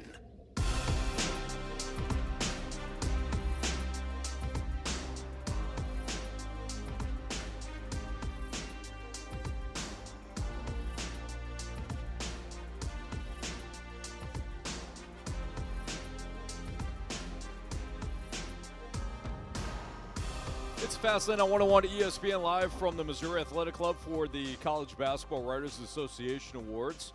Carey Davis, Jamie Rivers, Andrew Marsh, and Anthony Stalter. Appreciate everybody tuned in. The Riverfront Times is reporting that the Cardinals are seeking more public money for Busch Stadium upgrades, but experts, according to Riverfront Times, they are balking right now. Fans certainly spend a lot of money to attend Cardinals games. You've got the Ballpark Village, the revenues and things like that going straight to the Cardinals. So a lot of people are like, hey, why should we spend more tax money so that you can upgrade the stadium? The Cardinals, of course, are saying, well, we want to pour in as much as possible. We don't want to fall behind in terms of the stadium and the costs and what it takes to upgrade. And, we're going to lean on some public tax money if we can. Jamie, I want to go to you first because you have the business acumen here. Oh, thanks. It's okay, Carey. Do you want a business too? Do you want to buy? Right. Come on now. You can go first. Do you want to buy? Do you want to buy into the clear can? No. We tried. Someone brought that up today. Yeah, somebody actually here at the Missouri Athletic Club was like, "Hey, I got my kid is ready to go." In the There clear you can. go. I said, all right, we'll talk to one more player. Yeah, That's one. Carey also has. Hey, you got to start the somewhere. business acumen is where I was at. But go ahead. Carey also has business acumen. Thank you. You both do. So, Jamie, go Talk ahead a and lot start. in the office. We do. What's that? What do you want me to talk about? This funding? Yeah. Okay, so where fans are going to be ticked Oh, off. I already know I'm going Fans- to take some heat for some of my takes on Sure, this. fans are going to be ticked off. They're like, let's just get it over with right now. If you're not going to spend on if you're not going to spend more in the offseason, why should you take the tax money? Why wouldn't the billionaire owners pour in more to their own stadium as opposed to, again, leaning into the taxpayers' money? So here's where I go with it. A couple of different directions. One, I don't fault the public for being upset about taxpayer money. I don't fault them. Mm-hmm. But when you look at the grand scheme of things, one, how many people are employed every single ball game? A lot. A lot, right? Like whether it's Ballpark Village, the surrounding bars, restaurants, hotels, you name it. And then I'm not even talking about actual Busch Stadium. Sure. Once you get into the stadium, it's a whole new game of people that are employed there. I know that every time I go to a ball game, I see people everywhere that are working. Mm-hmm. So they're also, apart from just taking your money for the tickets and all that, those people are working. They're not paying for the game. Right. So the Cardinals are pumping a lot of money into the local economy by providing so many different types of jobs for so many people. And it's all levels. For people who are highly educated, maybe lower educated, there's jobs for everyone available via the St. Louis Cardinals Ballpark Village / that downtown project. So I look at it that way and go, okay, they are giving back to the community because now the community has a certain number of jobs where people can earn their money and pay their bills and raise a family and all these things. Sure. I know that there'll still be some pushback after that. I'll go one step further. What do you think it would look like down there right now if the DeWitts did not produce Ballpark Village? I know what it looked like before, Anthony. Yeah. And by them doing that, yes, are they profiting from it? Yeah, they are. But again, Ballpark Village provides not just employment for a lot of those people, it's housing now. People live in those apartments and those condos and on top of entertainment. On top of entertainment, there's a whole lot of stuff that's been provided just because of Cardinals baseball. Sure. So for me, it's depending on the amount of money that they want from public funding. If they want something astronomical, I'd say, hey, guys, you're being a little bit unreasonable here right now. Based on the fact that your stadium's really not that old, and you guys continue, I see them making continuous improvements. Now, they're not major, but every year there's little minor things that are done. Because I go back to the ballpark, and I notice a lot of things. I'm like, oh, they added that, or oh, they changed that, or oh, they upgraded that. Sure. So they're able to do it.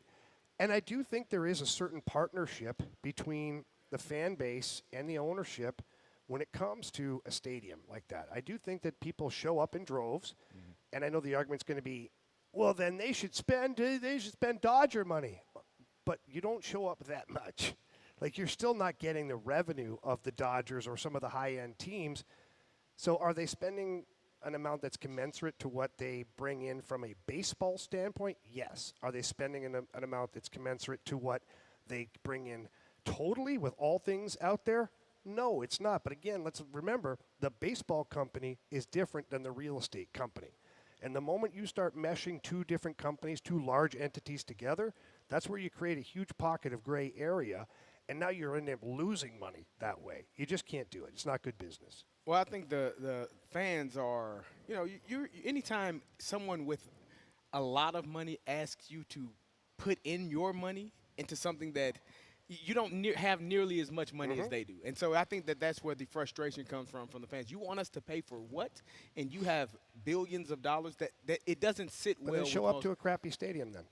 Because I know you're still going to come to the games. So show up to a crappy stadium. If you have X amount of dollars, which is 10, 20, 30, 50 times more than the normal person, working a day-to-day job, then why should they be responsible? And I think that's what fans are saying. You should be the one responsible for paying for your stadium. And instead of putting the onus on people, on the everyday working man and woman, yes, we want to be entertained. We want to show up. And I think the other part is when you're looking at the Cardinals and what they spend, that is a level of frustration for those fans that do show up to the ballpark. Carey, it's on par for what they bring in from a baseball revenue. They want more because I know, but that's not fair. It's not fair. You know why it's may not not be fair? Because let's say you're a business guy. Yeah. You've got two separate entities that you're in charge of. Okay? And you have a sports entity, and then you have a real estate company. Right.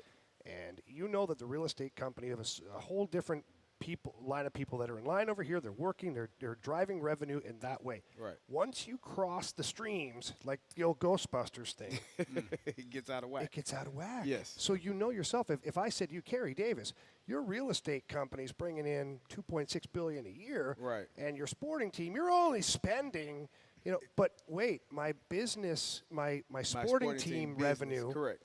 I'm still spending a really high percentage of what our revenue is that I'm bringing in over here. I think the question would be is how much money are they making specifically off of the sporting team, the revenue from that? Because depending on what that number is, we don't have to cross over into the real estate business. We can keep those two entities. We can keep those two entities separate. The Cardinals aren't losing. The DeWitts aren't losing money from the St. Louis Cardinals. No, absolutely They are not. making money. They are they have a business model that allows them to make money, which is why they don't spend as much. It allows them to make more money because they're not spending at the rate of some of these other organizations, some of these other franchises, because they want to make money. So if you're making money off of this entity here, then why are you asking for us to spend money on this entity here? So, Carey, do you make money with your business? Yes. Shame on you. I know. Why would you make money? You should make money. You're not supposed to make money. But that would be I want like, you to spend more money on your employees. I want you to spend more money. I don't think you should make money. I don't think that's the purpose. Why is that okay for Carey Davis Industries? The purpose of business is to make money. I am not arguing with that. But then to say, yeah, I'm making $40 million here, but I still need 20 more from you people out there to enjoy this product that I give you every single day. And I understand. And I think that's the frustrating part. Whether it's $100 million, whether it's $50 million, $10 million, whatever that number is, I'm making money here. And for you people who are paying to help me make money here, you want to keep showing up, pay me more money so I can make it better for your entertainment. That is the part where I think people are frustrated and say, what the hell do you think I'm going to do? I don't blame them. Why would I do that? But I also don't blame the DeWitts for I don't blame them either. Trying it. You should ask. But you shouldn't be mad when the fans say, oh, hell no.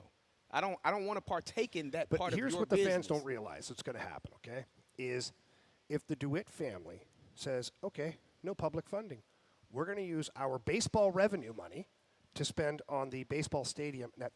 Now, next year, unfortunately, we're going to drop from 10th in the league to 21st in the league in payroll because we had to rob Peter to pay Paul because our baseball revenue model. It's hard for people to say you're robbing Peter to pay Paul when there are millions of dollars. But again, now you're dictating what they're allowed to make. I'm not.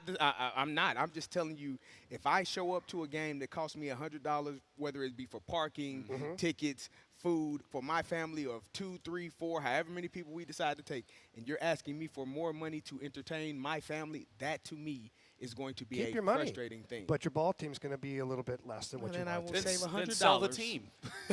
Then I'll sell save the team. $100. If you don't want to win. Hey, I understand you're a passionate fan, but why would I sell the team? I'm still making money. Then why are you? Why would you sell asking Why for would more you sell money? a successful business? Clearly, if you need other people to pay for stuff, I think that's the thing. I don't think they need it. They want that's it. my. They want want it. Correct. And that's the There's frustrating. no pushback here. That's the frustrating part. You don't need it, guys. I'm just being the devil's advocate here. 100%. And if you own a business, your job is to continue to make money and find other ways to fix and get problems resolved without spending your own money. Spend other people's money is what you're That's taught. the best plan ever. It is. It really is, man. But people are going. It's going to be hard for people to do that. We got to get to the Gauntlet. Sorry. Go ahead.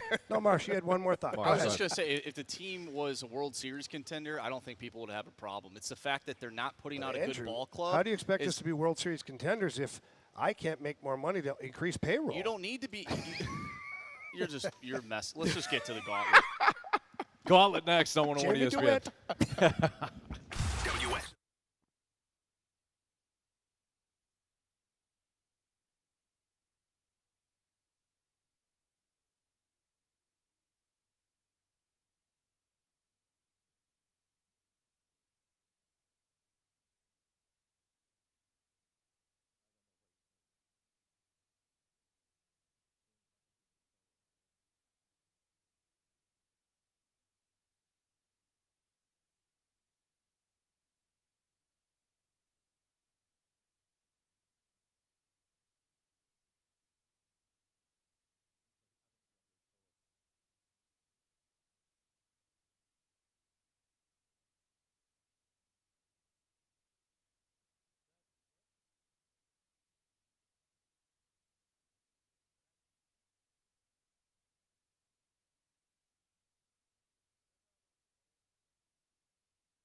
All Writers Association College Basketball Awards on 101 ESPN. 4 Warriors, 4 categories, 1 challenger.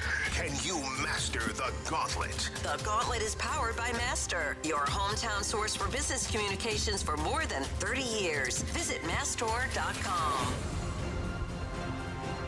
All right, time for the Gauntlet here in the Fast Lane on 101 ESPN with Jamie Rivers, Carey Davis, and Andrew Marsh from Anthony Stalter. We welcome in Max, who's the latest contestant in the Gauntlet. What's up, Max? What's going on, boys?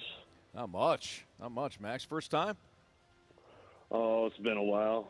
I was on it back in the old Gauntlet days, Gauntlet 1.0. How'd you do? All right.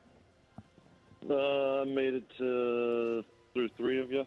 Oh, wow. Okay. Oh, no, sorry, 2 you. I made it to the 3rd round. Sorry, made it to the 3rd round. Who beat you? Rivs.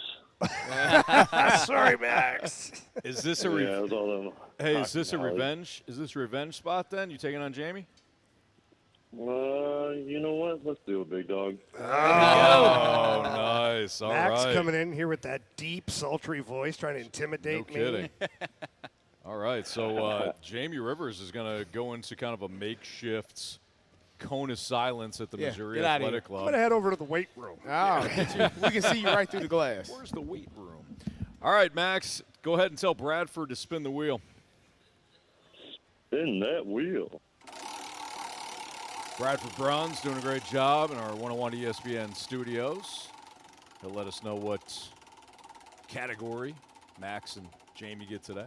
Well, gentlemen, it may be getaway day out west. Stephen Matz probably wants to get away at the moment, but we can't get away from the baseball. All right, baseball. How do you feel, Max? Oh, some 90s, early 2000s would be good. Okay. See how it goes. Oh, yeah, we'll see how it goes there. All right, you get 4 questions. Jamie will get the same 4 questions. Each question is worth 2 points unless you ask for the options. If you ask for the options, those questions are worth 1 point. You ready? Yes, sir. All right, here we go. Cardinals lefty Stephen Matz starts today's series finale in Oakland, or did start today's series finale in Oakland. On June 28th, 2015, Matz made his MLB debut for the Mets. Who led that New York pitching staff in strikeouts in 2015? No idea. Options. Jacob deGrom, Matt Harvey, Noah Syndergaard. Syndergaard. Final answer? Yes, sir. Question number 2. At 12-6, the Yankees currently own the second-best record in the American League. Can you tell us when the Bronx Bombers posted their last 100-win season? I'll need the options. Is it 2018, 2019, or 2021?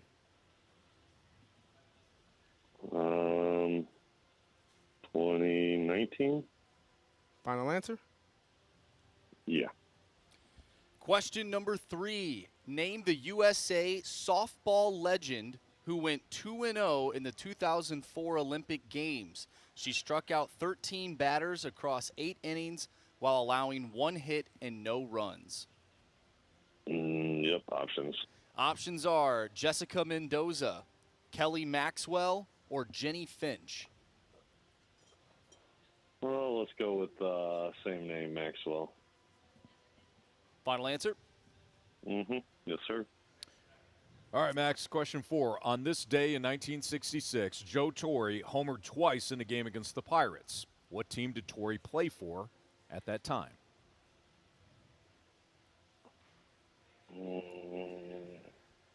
Options. Mets, Cardinals, Braves.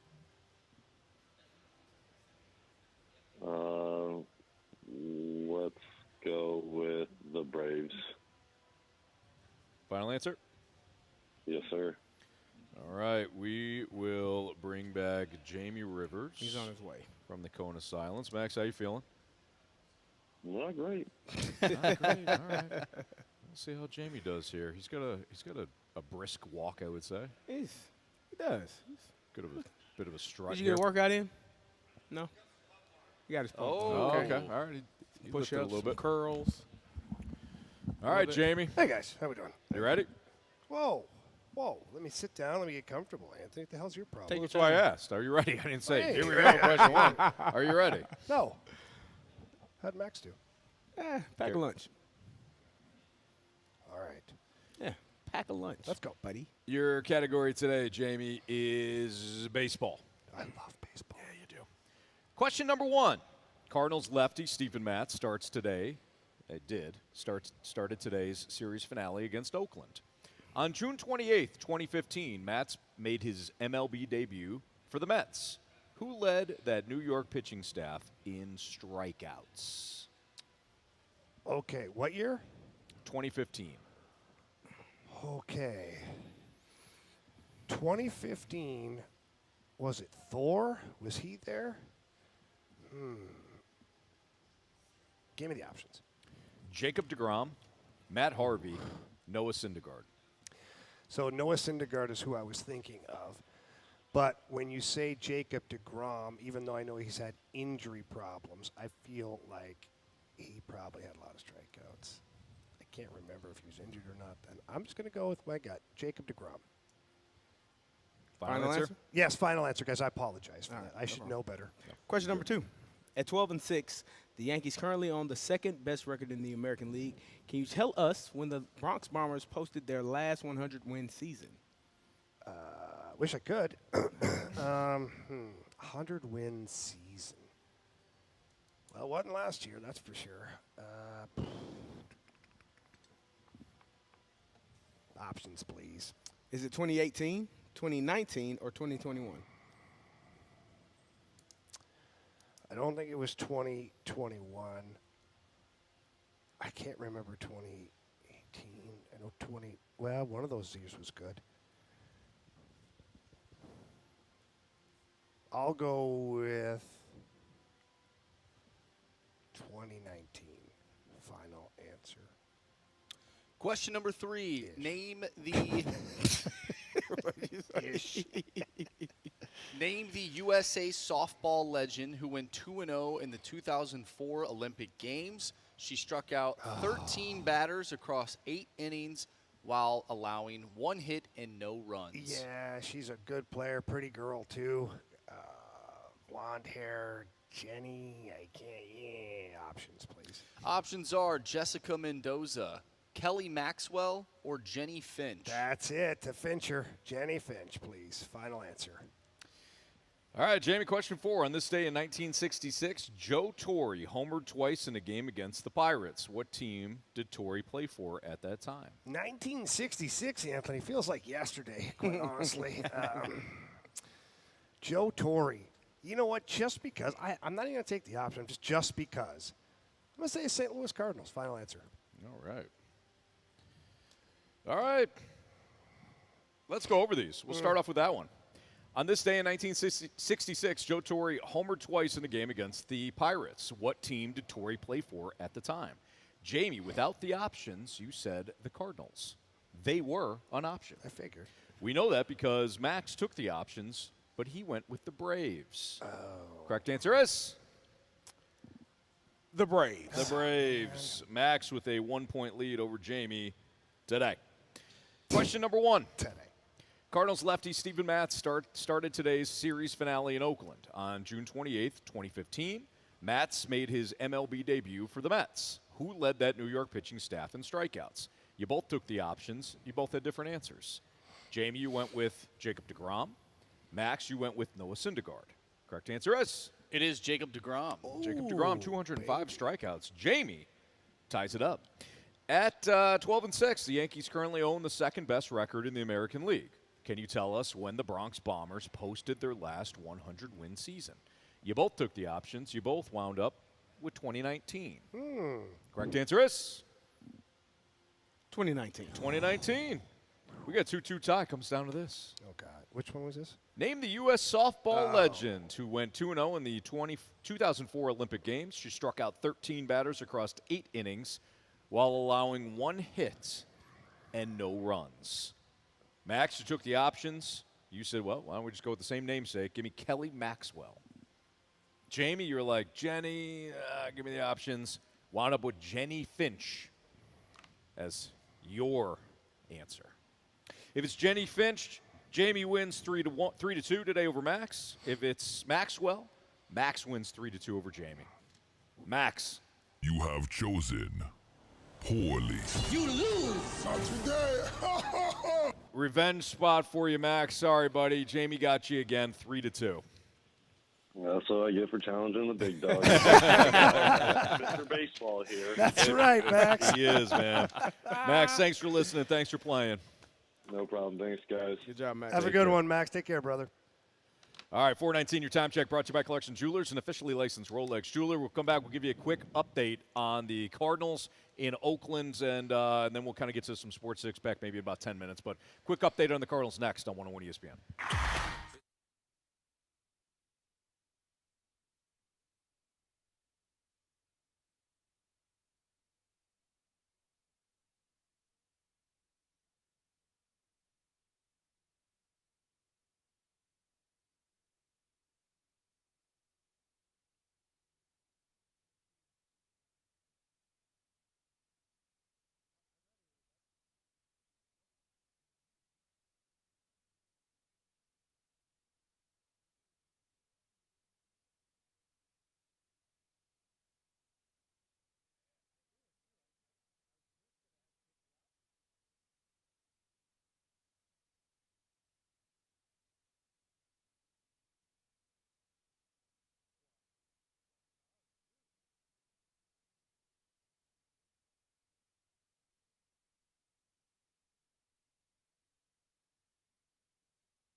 on ESPN. Driven by Scrap Mart Metals Recycling.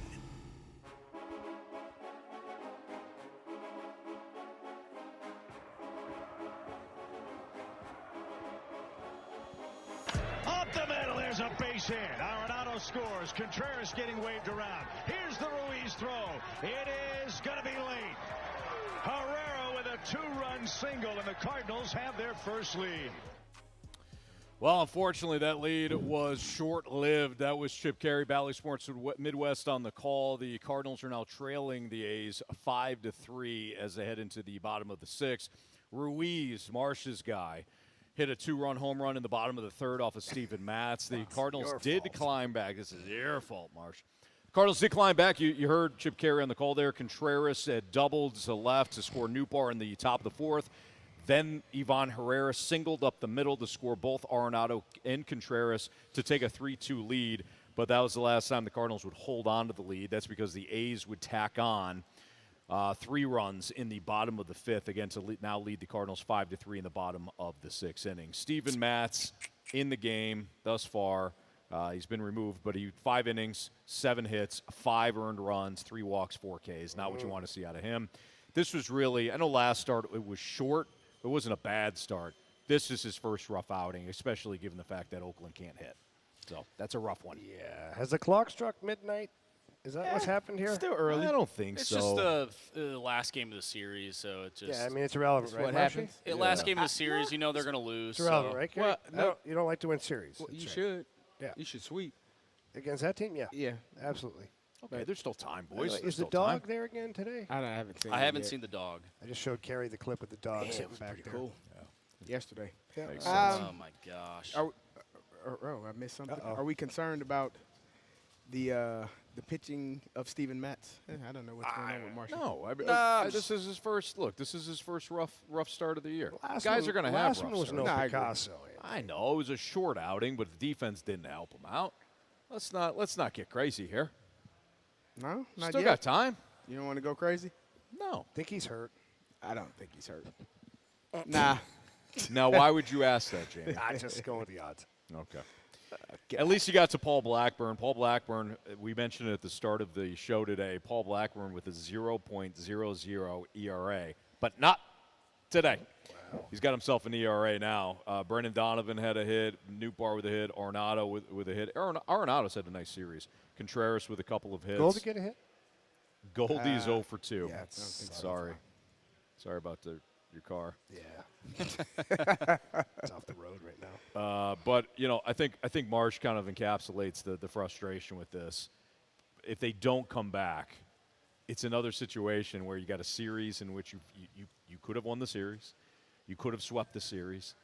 You celebrate the fact that you take 2 of 3, but you had an opportunity to sweep a bad team and you didn't. This is where I feel like we are consistently at with the Cardinals. And it's like, this is good, and then we're back to 500, and now we're not. Not again. I think that's the important thing. If they were to lose today, they'll be back under 500. They're already still last in the division. And everyone will say it's still early. But you know what I learned about sports? It gets late quickly. Yep. Like at some point, you can keep saying, it's early. It's early. I mean, we've seen that last year. Yeah, we watched it. It's still early. And the next thing you know, it's the middle of the season, and you're in the same position that you've been in all year, and you're saying, well, it ain't so early no more, so when are things going to shift? And so I just would prefer that they, as you said, win the final game of a series. That'd be nice. But I think the point that you made earlier with Lance Lynn and talking about the number of hits and the number of runners on base eventually catching up to you, he gave up 7 hits today, 5 runs allowed. And last game he had 8 hits allowed, and 4 runs scored on him. So I think that eventually, even though he was able to win that, they were able to win that game. The Cardinals were. He had no decision. But eventually, when you are giving up a lot of hits, if you're walking batters, if you're getting people on base consistently, at some point, those players are going to come around and score. The dam's going to break. At some point, I think last game it didn't bite them too badly. They won the game. He didn't get a decision, but today he's more than likely going to get that loss if they're unable to come back. Yeah, and the one thing that Mads didn't do in the previous games is he kept the ball in the yard. Or he did do that. He kept the ball in the yard. But today he gave up the 2-run shot to Ruiz right out of the gates there. And unfortunately, the A's were able to hit them up again. So 5-3, bottom of the sixth. And they need to get their stuff together here because they have the Milwaukee Brewers coming up next, and you have a chance to inch your way. It's okay. The division stinks, right, Anthony? I don't know who told you that, Carey. This division is, quite frankly, quite loaded. It's the Fast Lane on 101 ESPN. Let's get to our Sports Six-Pack next. If you have a question for us, 314-399-9646. That's our Air Comfort Service text line. Sports Six-Pack next. 101.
Broadcasting live from the U.S. Basketball Writers Association College Basketball Awards at the Missouri Athletic Club on 101 ESPN. I have a question. It's time for the Fast Lane to answer your sports questions. I want to ask you a bunch of questions.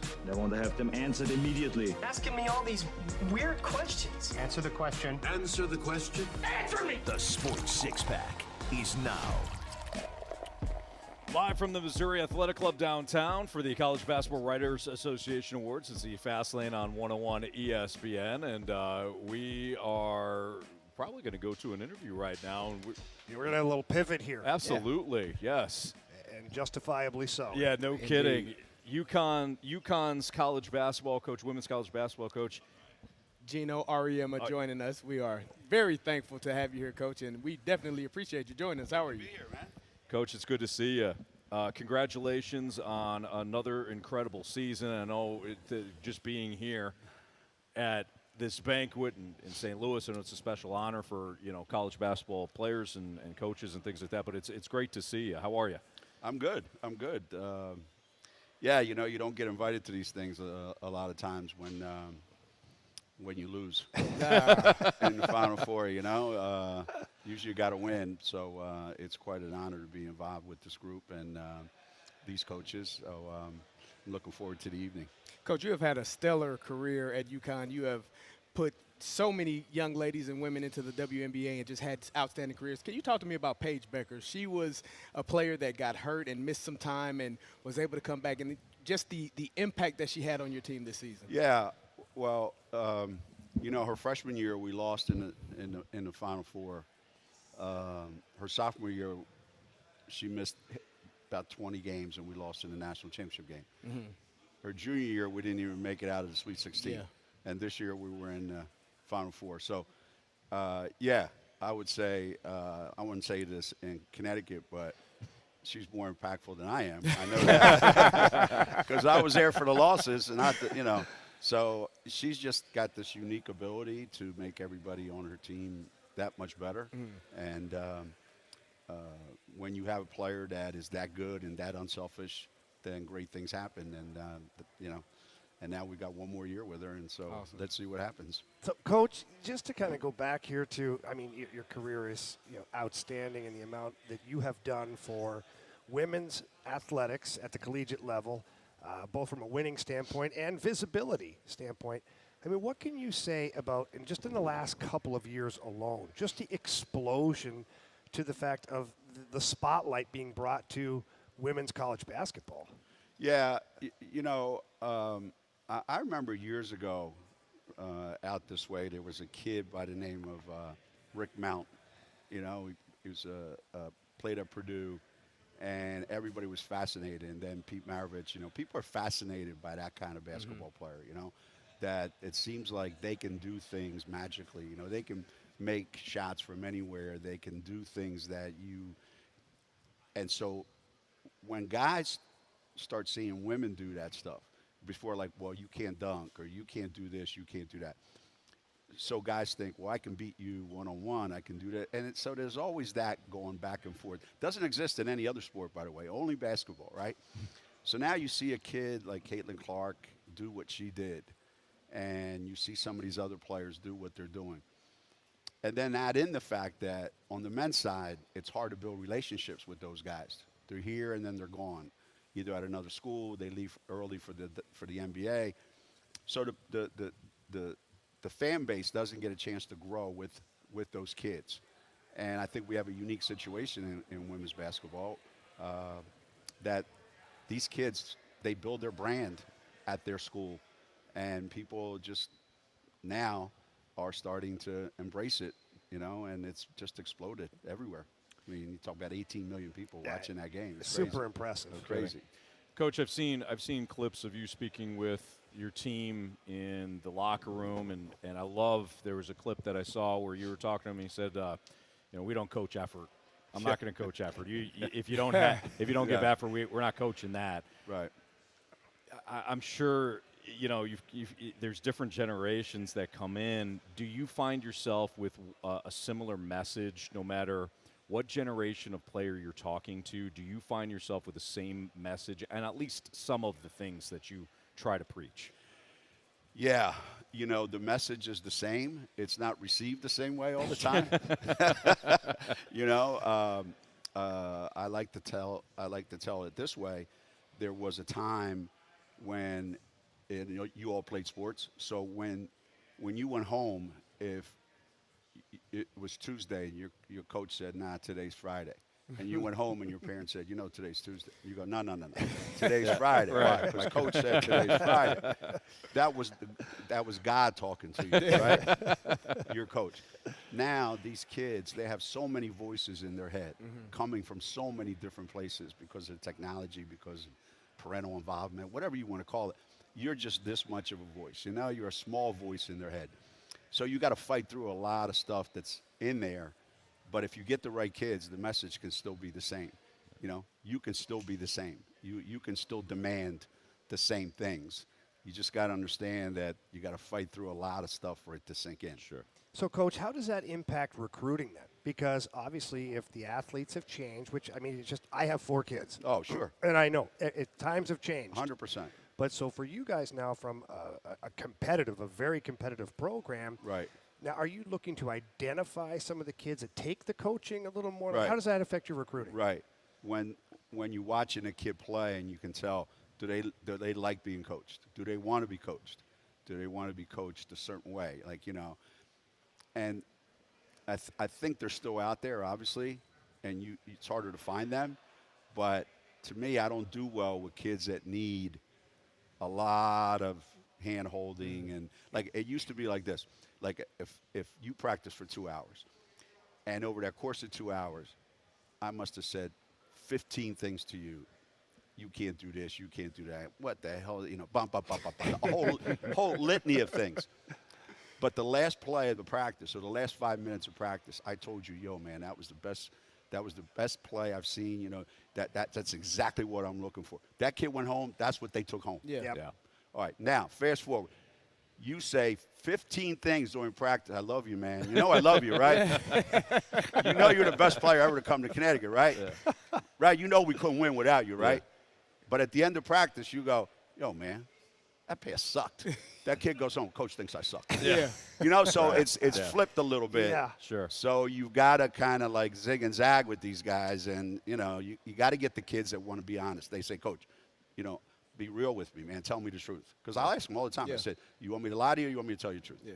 Now, when you're recruiting, just to kind of stay on that, you obviously, and I know, I played hockey, and so the number one thing when we talk to junior coaches or collegiate coaches that are guys going pro, is he coachable? You talk to the coach, That's right. and then you ask some of the teammates, is he a good guy? That's and right. people's reactions immediately, they tell a story, don't they? They do. And people ask me all the time, whether it's parents or kids or coaches, what are you looking for? Okay, at Connecticut. And I said, well, obviously, if you're not talented, I wouldn't be there anyway. All right, so I wouldn't be watching you play if you weren't talented enough to play for us. Sure. So now I'm like, what kind of teammate is this kid? Throw a bad pass. Bitch and moan that the kid didn't catch the pass. Right. Right? Ref calls a foul. You're bitching at the ref. Go sit down, put your towel over your head and sulk.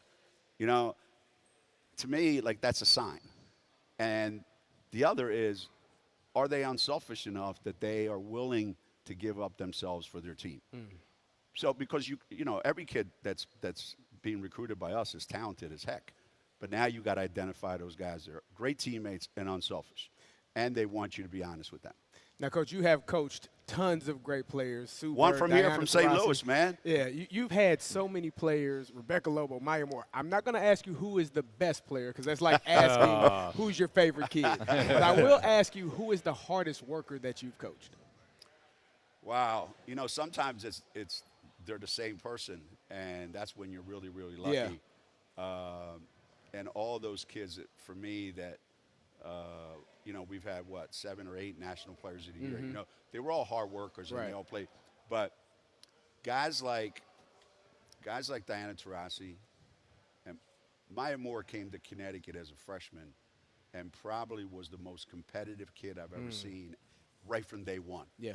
Okay, now there were other things that you got to work on, obviously, and then Diana maybe was the greatest killer that I've ever coached. That's awesome. I love it. Yeah. Like, she didn't wait for anything, you know? Yeah. And she didn't, like, you know, like, she'd come over and like, strangle you. Put your, like, right at the opening tip, she put her hands around your neck and just choked the life out of you. I love that. And she's been doing that. And then tell you, this is what I'm going to do. That's awesome. So, you know, she was like, and that's why guys loved watching her play back in the day. She's not sure that happens as much today. Kids are too nice to each other, you know? Yeah. But she was a killer, man. Latrell Sprewell tried to do that. He got in trouble. What are we doing? Not the same. Yeah. It looked different. Can't do it to your coach. Not though. to your coach, yeah. PJ Carlissimo was like, Coach, one more thing. Since you brought up your former player, you know, they've got so many things to say for Caitlin Clark. Like, hey, listen, nice job, kid. Yeah. Well, welcome to the WNBA. It's going to be different. Yeah. When you have watched, of course, you got your own team to coach, but when you have watched Caitlin play, what are the things do you think will translate to the professional league for Caitlin Clark? Yeah, because she'll play against Diana. Yeah. She's going to have her hands full. Everybody's going to be tuned in for that. 100%. Listen, they did this to her, to Diana, when she was coming out. She's the great, you know, she's the savior of the league. And everybody says, yeah, okay, we'll see. Yeah. You know, so that's just a ritual that all rookies have to go through, especially the highest hyped ones, right? Yeah. But somebody asked me a while back, how would you describe her? What player do you? And I said, you know, I don't think there's been a women's player, but I said she is Pete Maravich, though. Wow. Okay. Now you no go, pressure, you Caitlin. go, but you say, well, how many championships did Pete Maravich win? None. Yeah. Zero. So they're getting on Caitlin like, well, you know, you have to win a national championship in order to be labeled. Yeah. But we're not saying who's the most valuable player or who's the greatest winner. You know, what I'm saying is that kid does things on the floor that, I mean, so when they say, like, you know, here's the other thing that bothers me. You broke Pete Maravich's record. Well, he only played 3 years. Yeah. And if he'd have played 4, he would have scored 5,000 points. Yeah. And if they had a three-point line, he would have averaged 60 points a game. But that's her, though. I mean, you know, if she plays, you know, she's going to get 25 on a bad day. Right. So she makes plays for other people. She scores from all over the floor. Will she be able to have the freedom in the WNBA? I don't mean from the coaching staff. I mean, will the other players let her just kind of go and do her thing? No. Yeah. No, she's going to have a lot of bumps and bruises. She obviously, and justifiably so, shoots the ball a lot. When she gets to the WNBA, teammates are going to probably wonder why she's not distributing the rock a little bit. And she will. She will. But, you know, people are going to pay to come watch her shoot. Oh, yeah. And unfortunately, in the pros, that's the way it works, right? But I think the kid's unselfish enough, you know, and they've got some other good players. But you're right. You're not going to get 25 shots a night. Right. Yeah. I mean, who knows? She might, but you never know. You never know. But generally speaking, that. But you got to be efficient now, and she'll learn how to be efficient. Yeah. She'll go, okay, how am I going to get my points on less shots? Sure. And how am I going to get to the free throw line more? And how am I going to get better defensively, which she has to do in that league? But you know, there isn't a kid that goes pro. I don't care if it's men, women, whoever. You got a kid from out here, right? Jason Tatum. I was at Celtics game. That, you know, he comes out of Duke 1 year. Those guys get in the league, man. It's rough. Yeah. And it's going to be rough on the kid. You know, it's going to be rough on the kid. But, hey, my favorite player, you didn't ask my favorite player since I'm in St. Louis, Nafisa Collier from Incarnate over there. And, you know, if you said, how long are you going to coach? How long are you going to stay in this business? I said, well, if I coach 10 Nafisa Colliers, I coach till I'm 100. Wow. That's fantastic. That's awesome. That's the ultimate compliment. Kid never missed practice, never hurt, never took a day off, never took a play off. All you do is scream at her for things that she didn't know how to do. Yeah. But you talk about effort and intensity and a motor and just boom, boom, boom. That's what makes coaching fun when you get a kid like that. Well, it helps you set the standard, too. As the coach, you've got a player that's setting the tempo for you. It means you don't have to be, you know, behind everybody screaming. Right. Well, and the last thing I'll say, and that coaches are struggling with today, is you used to have a guy in the locker room that would go in. Like, I'll give you a quick example. When I was coaching the Olympic team, we were down 4 at Australia at halftime in the semifinals. Semifinal game, yeah. And I'm pissed. And I'm going to the locker room, and these are adults, right? And 6 of them had played for me in college. Yeah. And I'm going to go in, and I'm going to rip these guys, right? And I go in, and I'm like, boom, boom, boom. And they're looking at me like this. And I'm like, there's no effect on this at all? Like, what's going on here?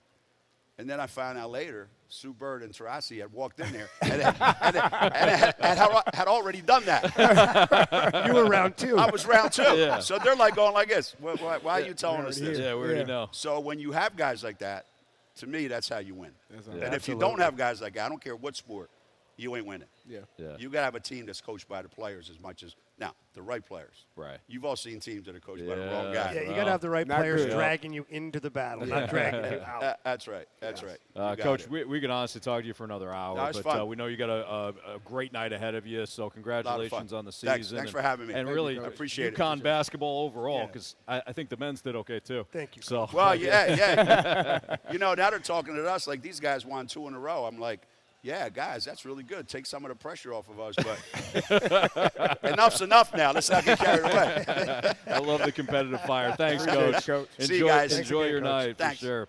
That's UConn's women's basketball coach, Geno Auriemma. And, man, I'm serious, man. We talk to him all the time. Honestly, guys, I'm not going to lie, and he's gone now. Yeah. A little starstruck talking to him. Yeah, he's awesome. It's pretty cool. I've listened to so many things that he's done, like YouTube clips and things like that, and the Olympic team, and just listen to him. And, you never know when you get somebody sitting down with you for an interview how they'll open up or talk. And then hearing him talk, and I know, Carey, it was music to your ears. I was loving it. I loved it. It's awesome, man. Yeah, it's I'm great. so glad he's here. He just spoke to us how I feel like he's going to speak, how he continues to speak to his players. Yeah. It's just it's open and it's honest and it's straightforward. And I had the kindergarten, flag football team, and I use that all. I'm like, I'm not coaching effort. Yeah. Flat out stole it from Geno. 5-year-olds are like, what? Yeah, what's effort? Why is he so mad? I want to play. I just want to have fun.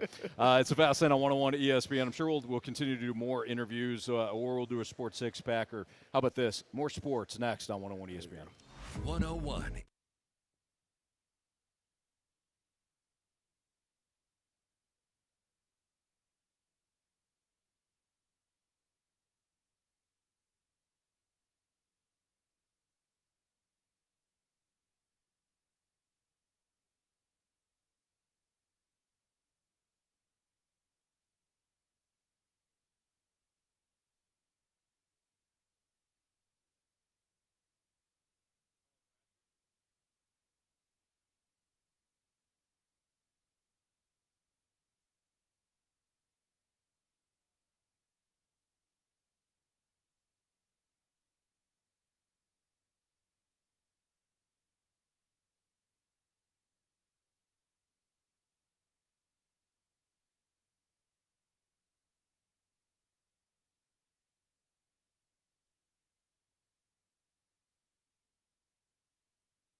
And one. Here we go, guys. You're listening to the Fast Lane on 101 ESPN, driven by Scrap Mart Metals Recycling. 1, 2, 3, 4.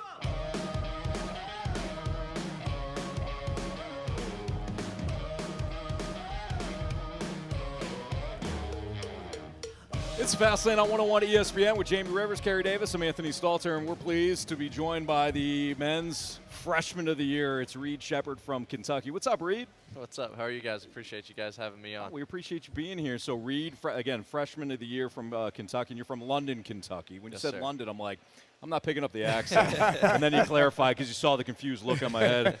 So, yeah, from Kentucky, but you're here with mom and dad, right? Yes, sir. That's a cool experience. So, what was it like playing big-time college basketball for the first year? And not only that, but you're named freshman of the year, man. That's wild. Yeah, it was awesome. I'm like I said, I'm from Kentucky, so ever since I've been a little boy, it's been a dream of mine to play at the University of Kentucky. And being able to do that this year was unbelievable. And the season that we had, it didn't end the way we wanted to, but we had a really good season. It was a really good team. It was really fun. Group to be a part of on and off the court, so I couldn't ask for anything better.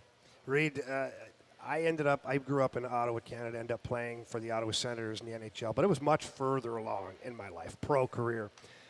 For you as a young man, growing up in Kentucky and knowing just what kind of an animal Kentucky basketball is, I mean, how awesome was that? No, it was really cool.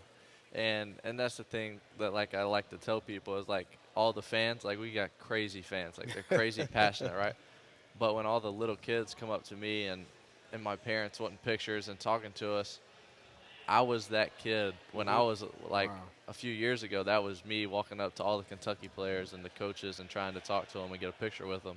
So now seeing all the kids come up to me and do that now, it's really cool just because I was in their shoes a few years ago and now I'm playing. So it's all been really cool. So just a quick follow-up to that, sorry, Carey, is how did you handle the stress of it? Because you're a young man and you're growing up in Kentucky. We talk about Kentucky basketball. I mean, it's just, the history of that is incredible. The little kids coming up. How did you handle the stress of your first year being in Kentucky? Yeah, it was definitely stressful, but at the same time, it definitely helped also that I was from Kentucky. I knew what to expect. Obviously, I hadn't experienced it, but I'd seen it with my own eyes and just have heard and been around all the Kentucky fans. And during the whole thing, you have really good coaches. What I think is the best coach in the world. Being able to have him as a coach and the assistant coaches and the players going against each other every day and learning every day. And it's just fun. So, no matter how stressful it gets, you wake up and you're like, I'm playing basketball at the University of Kentucky, right? It doesn't get much better than this. It's one of the top blue bloods ever, best coach ever. You're playing against really good competition every day. So it was really fun, and just being able to have fun and enjoy the year took away a lot of the stress. Reed, you were McDonald's All-American, Mr. Basketball in the state of Kentucky as a senior. And so what was that transition like for you? Just going from high school to playing, as you said, big-time college basketball, one of the blue blood programs in the country. How was that transition, and what was that like for you? Yeah, it was different. It's always different going from high school to college, but especially high school to Kentucky. Mm-hmm. And then we got lucky this summer. We went to Canada and were able to play a few games, so we kind of got to build a little bit of chemistry and practice some in the summer. But it was a lot of fun because that's also a good thing about Kentucky is in practice you have to guard the best players in the country. Guarding DJ Wagner, Robert Dillingham, Antonio Reeves, Justin Edwards, all of them in practice every single day. There's nothing else for you to do but get better and just keep fighting every day. And I think that's one of the things that's so special about Kentucky is you have the opportunity to learn and get better every day. We're talking to the freshman basketball player of the year, Reed Sheppard from Kentucky. I got a buddy, John Watson, who texted me. He goes, "What?" He goes, "You have Reed on, huge Wildcat household. Tell him one more year, please." So I told you. Now go ahead and make your own decision, Reed. But Reed, when it comes to obviously you guys got a transition here, and if it's back at Kentucky and things like that, how much does that impact your thought process on staying, transferring, going elsewhere? How does that impact you when it comes to the news this past month? Yeah, I mean it's been crazy in Lexington. I don't think anybody was expecting what happened to happen, but it's part of it. It's part of the business of basketball and coaching. You don't really know what to expect year to year. But, I'm super excited for Coach Pope. I don't know if you guys know, but he played with Dad at Kentucky, and Coach Pope and Dad were roommates. Oh, wow. So they're really awesome. close, and we've been close to his family ever since we've been little. So it's really cool. I'm really excited for him. But, right now we're just training and taking it day by day and still viewing all the options and see what we're going to do. So I gotta ask, I'm sorry. When did you start to catch up to Dad then in the driveway? Like, I'm sure he didn't let you win, but I bet Dad still thinks he's got like, how much does Dad want to take you on right now in basketball right here at the Missouri Athletic Club? I don't think he does. Yeah, say that. Yes, sir. No, but for sure he'd never let me win. Him or Mom both. It was always a really competitive house. Sure. Especially when we would play anything. It didn't even have to be basketball, just anything sports related, or if there was a winner and a loser, it was always competitive. Sure. So they were really good, and I appreciate that from them because I had to fight and compete for everything, and it's helped me a lot. You mentioned Coach Cal, and you said one of the best coaches ever. What was your experience with him, knowing that he sent so many players to the NBA, had such a great legacy and history? What was some of the great moments that you all had together, or maybe a funny story that he gave that you just hold on to? Yeah, no, and he is. To me, he's the best coach in the world. Mm-hmm. And being able to play for him, and for me it was a little different because I grew up watching him coach, and for me being able to play for him was really, really special to me. It wasn't just like he's another coach. Like, everybody knows he's a good coach. Yeah. But, like, I've grown up. Like, there's a picture that I have of me when I was, like, 10 in the middle of Rupp Arena standing beside Dad shaking Coach Cal's hand. Wow. And then I found another picture from the season of him, like, giving me a hug at half court of one of the games. So when everything happened, I sent him that text. Yeah. I sent him both the pictures. And I was like, thanks for everything, Coach. Like, wow. I appreciate you. So being able to play for him was really, really special. So now moving forward into your sophomore season coming up, Kentucky basketball, what should we expect from you guys? Yeah, I think Kentucky's going to be really good still. I think Coach Pope is a really good coach, and if you look at his past teams at BYU, he plays a really fun game offensively. He definitely knows X's and O's. He's a really good coach. He's really smart. He seems like a really fun guy to play for. So I don't think Kentucky's going to change much. Obviously it'll be different not hearing Coach Calipari's name being called and the fans. But the fans are going to be the same. The fans are super passionate at Kentucky, and they're gonna get behind whoever's coaching and whatever team's playing. Reed, we appreciate it. Enjoy your time here with Mom and Dad and chatting with some of the nation's best, and I know you will. And welcome to St. Louis, man. I hope you enjoy your time here. And again, thanks for chatting with us for a couple minutes today. Yes, sir. Thank you, guys. All right, thank you. That's the men's freshman of the year, Reed Sheppard from Kentucky. More from the Missouri Athletic Club next in the Fast Lane on 101 ESPN. Be a part of the show.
like 8 to 9. I'll bounce back around with the guys. I like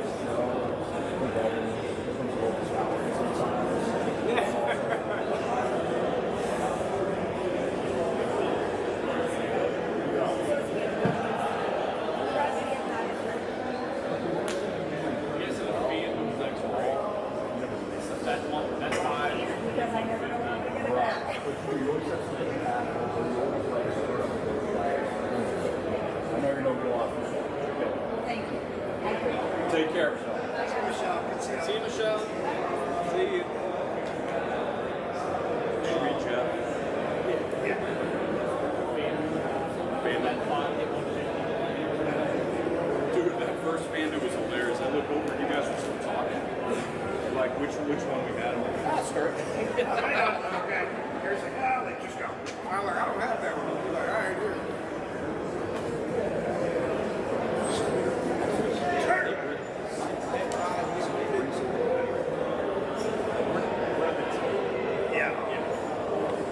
Obviously,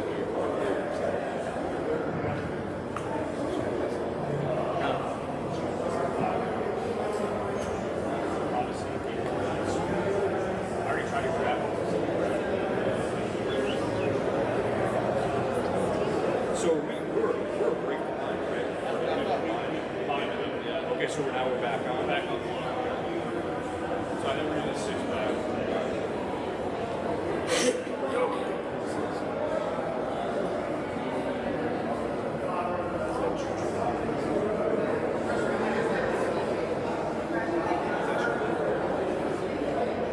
Good.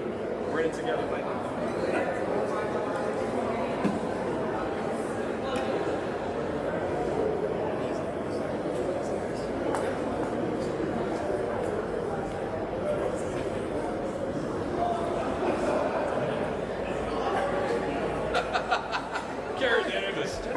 Carey Davis goes, I got a question.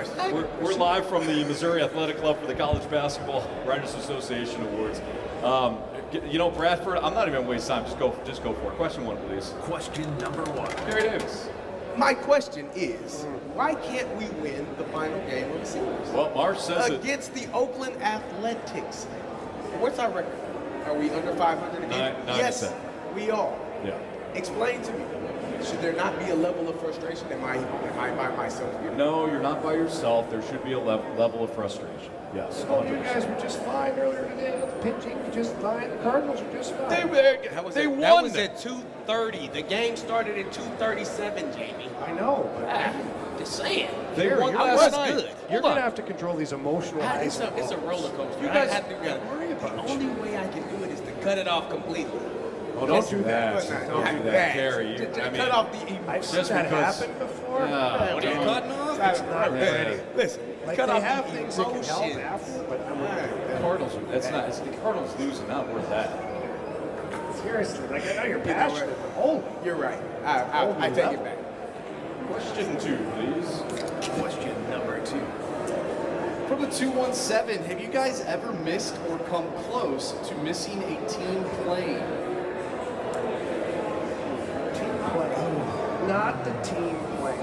That was always like one of my biggest stresses ever was the team bus and team play. That is a real stress. And especially like if you didn't have a roommate on the plane. Like usually you have your buddy system, right? So you both set the alarm, you set at the time, like the clock. Yeah. You call down. Get a wake-up call. Get a wake-up call. You get a 20-minute later wake-up call, just so you're making sure. Yes. I did have one time where I overslept. I was playing for the Islanders. I overslept. New York guy. And I woke up. Practice was at 10:30. I woke up at 9:45. Oh. And I didn't live right next to the stadium. Right? Like I am like 35 minutes away. Not like in Russia when you actually lived in the race. Yeah, like that. Trust me. I rolled down 15 minutes before practice. But I got up and I scrambled and I drove all the Nassau calls. I figured if I got pulled over, at least I had a reason. Yeah. A cop pulled me over. He wouldn't let me had me there for like an hour. What a jerk, you know? But I got to the rink and some of the players were in interference and I mentioned stuff on Rod and some of the guys, I ended up hitting the guys for practice as the coach was blowing the whistle for the first stroke. I don't know how I did it. My skates were barely on. Yeah. It was unbelievable. But my heart rate must have been 290 at the time. That is the scariest thing. So I had a couple of times. One time in Atlanta, we had just gotten back from Tokyo. We played a preseason game. And my clock, we played the Colts. Son of my clock was so off. Huh? I was off. His body My clock. body clock. Yes, was clock. off. I couldn't adjust or adapt. I stayed about 15 minutes from the facility. And I think practice started meeting started at 7:30. I woke up at about 7:20. And I literally grabbed my toothbrush and I was doing 115 and got there in time and made it. And the other time I didn't make it. I was in Pittsburgh and I was asleep. We had a good night the night before. Friday night, it was Saturday morning. We had Saturday meetings. And I remember I'm sleeping and I could hear the coach in the meeting. I could hear Coach Ligashevsky doing our special teams report. I didn't realize that I answered my phone when Weldy Moore had called me and I'm listening to it and I'm like, oh, there's a meeting, I gotta go. And I took off, but I snuck in through the back door where we have the defense goes in. So I sat in the back, so I was able to go where the defense is. So I was able to get in my seat and nobody saw me. Weldy called me like, where are you at? I'm asleep. Listening to the meeting. The D goes in the back door. Where does the offense go? Does the offense go to the front door? The offense goes to the front door. The defense they had the back way. They could go in. Oh. Bradford, question 3, please. Question number 3. Thank you. From the 636, I saw the pic of you all shooting hoops at the MAC. If you all had to play basketball professionally, what position would you have played, and whose style of play would you have emulated? Well, is it based on my size? Because none of us are equipped to play like down to the paint. I'd be left out. I would. I honestly was probably like Draymond Green. I was going to say like Rodman. Draymond. Elbows, fists. Very physical. Charles Barkley. But we're not big enough to do that. That's why my hoop dream stopped. I understand, like you got the heart of it. But and it had the height. Like you're in there underneath there with Shaq or with like Charles Barkley. It doesn't matter how much you want it, kid. But I wanted it bad. I know you did. I could tell. I had my 8th grade coach had to have a sit down with me. He said, hey, you're probably not going to get much taller. You should focus on football. To heck with that, Coach. Coach. Wise man. I kept playing, but he was correct. Carey said he could dunk. He was trying to dunk earlier. When I was young. I can come close back in the day. But my dad had the same talk with me. I played basketball, played football, played baseball, played hockey, the tennis. I loved everything. And I was pretty good at most of the sports. And then my dad said, son, you know where you live? I said, what city do you live in? What country is that? Canada. You're a hockey player. I said, that's the bottom line. He says, football, you're going to play for the Ottawa Rough Riders, are you? No, you're not. You're going to play for the Expos? No, some kid in Florida's 10 times better than you right now. Right now. He gave me the whole speech, and he said, but you're one hell of a hockey player. And we have ice outside right now. You should be out there shooting pucks. Yeah. So let's go ahead and get out there. I was like, you know what, Dad? We got it. I like to think I'm an okay backyard athlete. Basketball, I can't dribble, I can't shoot. When we played just to pick up games, I would just go under the rim and try to rebound. That's it. Stalter with the dribble drive. Yeah, horrible at basketball. Stuck with baseball. Stalter would be the guy that misses 2 free throws, not on purpose, but the rest of the arena gets free chicken. Yeah, oh yeah. Hey, I did that on purpose. I like me now. My Anthony Stalter. The way I picture my Anthony Stalter is under the rim, battling away. He's got the protective eyewear. Like the fellow that was with Indiana State. Challenging people left and right. It's like Kurt Rambis with the Lakers back in the day. Just elbows. Like, nothing is pretty about your game at all. Yeah. But your teammates love you. But you want me on the team. How your teammates love you.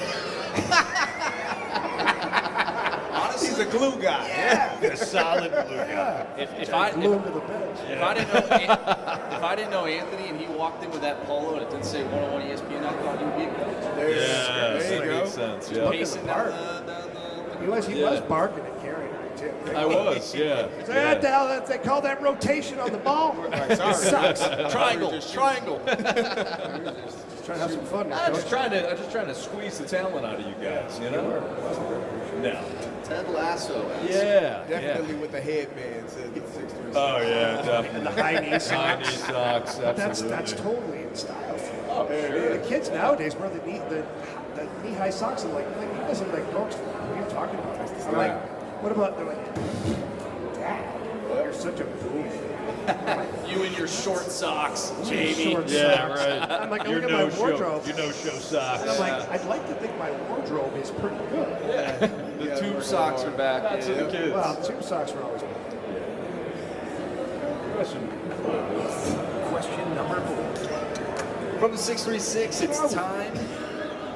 it's time for the Cards to change something. They're just too inconsistent in their approach, whether it's management, personnel, or a mix of both. What do you guys believe?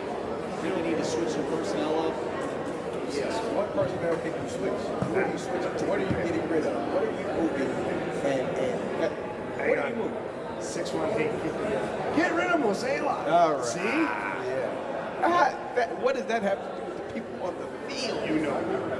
Well, I'm They'll just saying. spend more money then because he's the guy. He's the gatekeeper. He doesn't write the check. Public funding. They're doing everything. They don't have enough. That's what it is. I don't know, man. I don't know. Maybe we're overreacting. Maybe I'm overreacting. I do think we should not lose thus far every single game, every single last game of the season. And it goes back to what I said earlier. Is this team, are they good or are they beating bad teams? And I think that answer will be, I guess that question will be answered eventually at some point. But right now, I don't know how you lose to Oakland Athletics. A team that isn't even trying. I mean, now this team, you may have been wrong about the team. This team. Well, the team is. The ownership isn't. They can only do what they can do, even with that. Yeah, minor league. The front office is definitely not trying for Oakland. I'm talking about the players. Anthony, The minor it's, league players.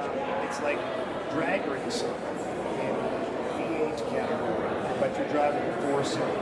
Like you're still competing. Right, you're in the Are race. you really? Right. Are you really? Right. You don't really You're have a there chance. just for the show. Yeah. Your owner gave you the smallest engine possible. Right. Yeah. He said, "Good luck." Yeah. So, what would they change? They could use. I'm not. Power left-handed back. They got one. They just don't have one consistent. You don't have one that's broken. A shortstop, a young shortstop that plays every day. Oh, we know that. We have a young shortstop. A backup catcher that can hit really well. He was in the lineup today. He delivered pretty well. All right. We got question 5. Question number 5. So just, I got some information coming in. We got somebody joining us. I think we're going to talk to you. I think so. Would you guys, question number 5, like to talk to Roy? Yeah, Yes, absolutely. Absolutely. Coach, come on over. We are live here. We got a seat for you right here, Coach. Legendary Coach Roy Williams is now joining us here at the Missouri Athletic Club. Let Coach kind of get comfy here.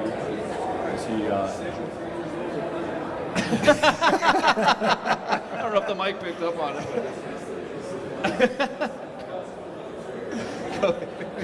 Coach is giving the best effort to get in the chair, and now he's in the chair, and now he joins us. Coach, whoever did that, put that chair there for you, I'll have him fired for you. Okay, sir? Yeah. I tell you what, you guys hear me all right? Yeah, Yes, we sir. can. I tell you what, it must be the Duke. I love it.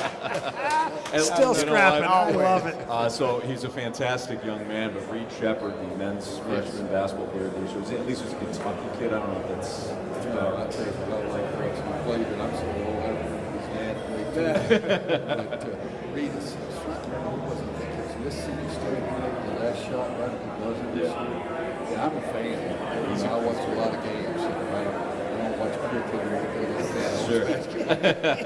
Coach, I have a bone to pick with you. Carey, he's our guest. I appreciate that's all right. I appreciate you. That means but- we beat his butts up. Well, not really. You made a decision to leave Kansas to go to North Carolina, which set off a chain of events. I went to Illinois. There was a man that was there that decided to go to Kansas and leaving us. Now, we got Bruce Weber, and we went to a national championship, but losing Bill Self, to me, was a tough thing for my Illini. I know it was a great move for you, but that's my bone to pick. Because Bill Self left me, and he left us. Man, and it just was sat hard. down, You Carey. should feel that way. I'm Yes. serious. I really do, because Bill's such a great coach. I tell you, the funniest thing about that game that I've ever seen, I went to Asheville, North Carolina Airport, which is where I grew up. And the guy said, Coach, I'm going to show you a picture. And I said, okay. And he showed me his tag. And it said, hate UNC. Illinois tag. Always. I was at the game. I will never forget. Might have been Carey's car. It might have been. I might have been. You probably got a picture. You know, this is something that I really want to screw it up. We win the game. And on Sunday between games, Sean May, our great player, was the most outstanding player in the Final Four. Chris asked me a question. He said, my dream was to be the first player to hug Coach Williams on Monday night after his first national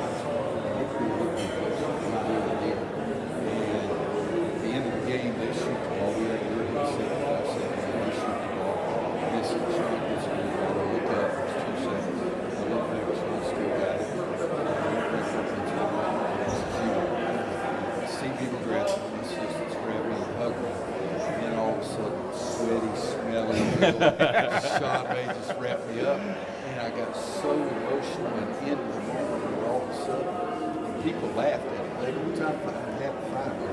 Then I realized what I was doing. I ran off the court. I was shake hands with these guys. And Bruce is really a good guy. And I was 55 that or 73.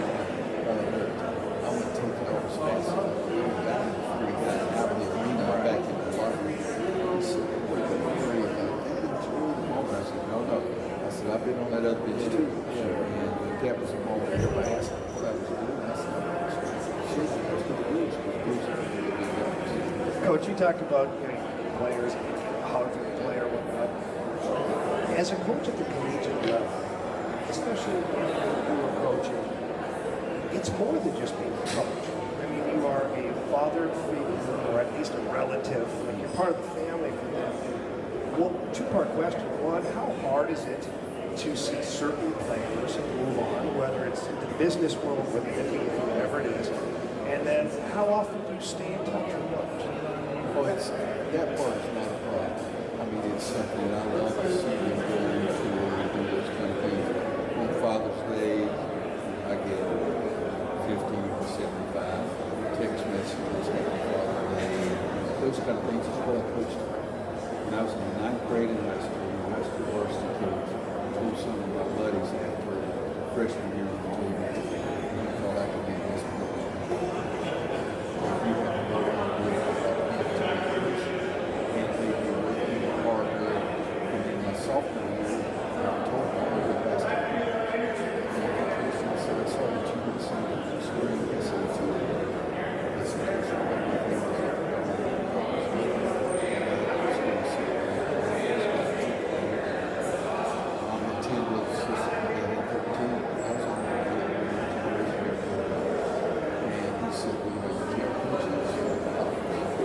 That's the reason I started. My high school coach, what I wanted to be was find somebody that feel about me that I could be student. That's incredible.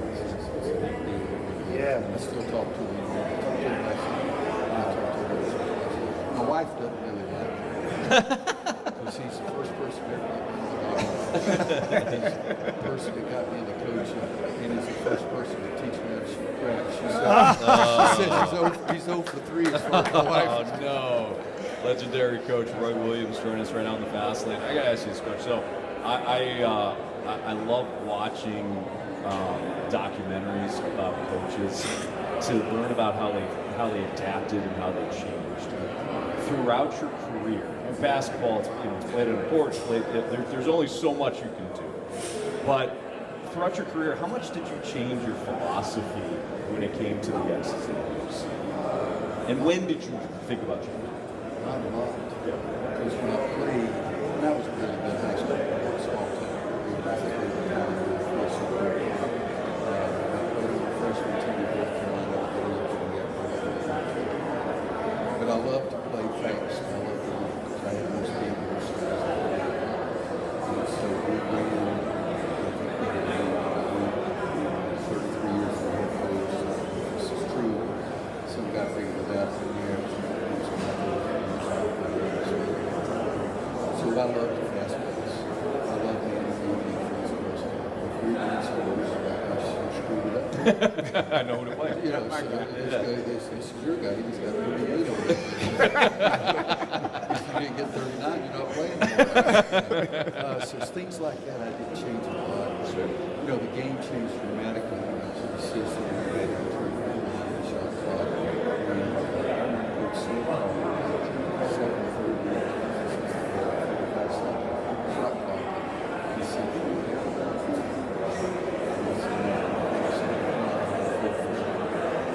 four points was way forward. And secondly, if I got you 6 or 3 minutes to play, I'm going to get you 12. And the coach had you 6, he was going to make sure you won. 1, 2, 3, 4, 5. And but I didn't change a lot. If I played zone and walked the ball up court, I always told my buddies to look into it. It's an costume, and I had seen something I shouldn't have seen, and I'm in the federal rules protection. So, but I had to change something. When I first started college, I was screaming.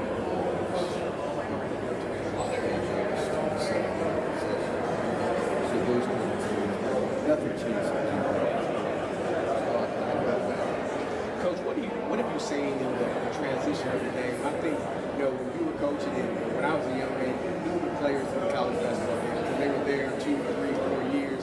It's changed a lot now. The players are one and done. They're able to transfer into those. What are your thoughts on how the college game is right now? You know, I'm always, you know, I like to make it clear. If I tell you all this, commitment was commitment. So some of it started 10 years ago, 15 guys would make commitments. They didn't make it. They made a reservation. Yes. You know, and at the end, we made to give the offense the best deal, didn't we? But it's commitment was not there. I'm not transfer. You should play something. Because we made a commitment. Any means of likeness, I like some things about Darwin's likeness, but instead of using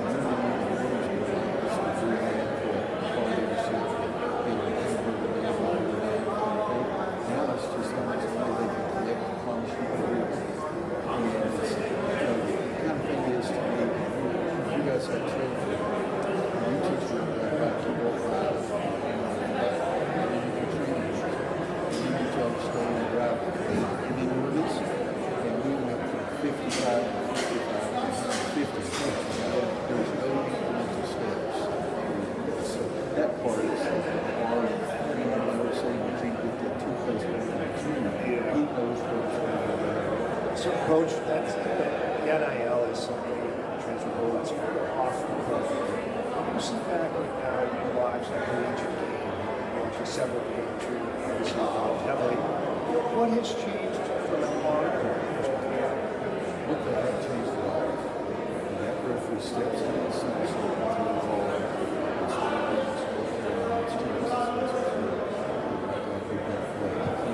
So that part is still I think I could put that NBA is a big role. It's all that money. I've seen the watching TV. I've never seen this in my life. Three of us. Oh, yeah. I thought it was a place where you put a baby. I didn't know it was showing all these houses. But that's what the kids that's what you're drawn to. Well, Coach, we're getting some side eyes here. Normally, we don't mind to scuffle, but this is a nice event. So let me give you one thing. Yes, please. So I always love recruiting. I try to recruit as much as I possibly can. I take kids over to see them. So this is Missouri State. So I come out here, a friend of mine was going to North Carolina, like Old Warsaw. You do it there in the spring. So I'm back in Oakland. And we have a title here.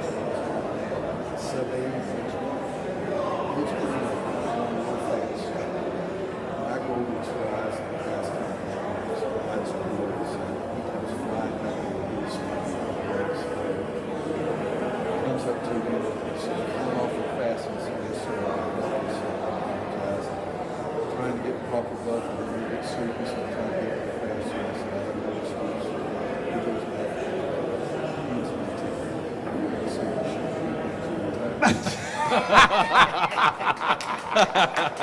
So my entire career as a coach, I advise my players but it made me mad when he said it. I said, let me tell you something, we get this proper bluff. And so I pull out.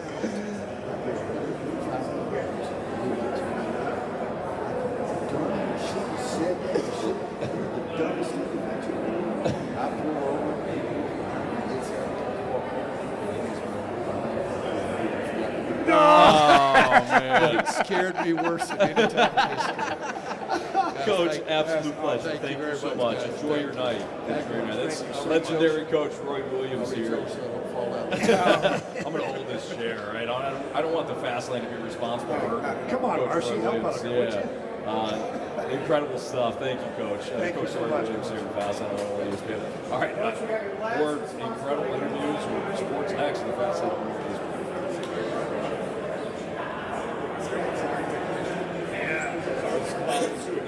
Carey. Which one is it? Sure. I want to do the same.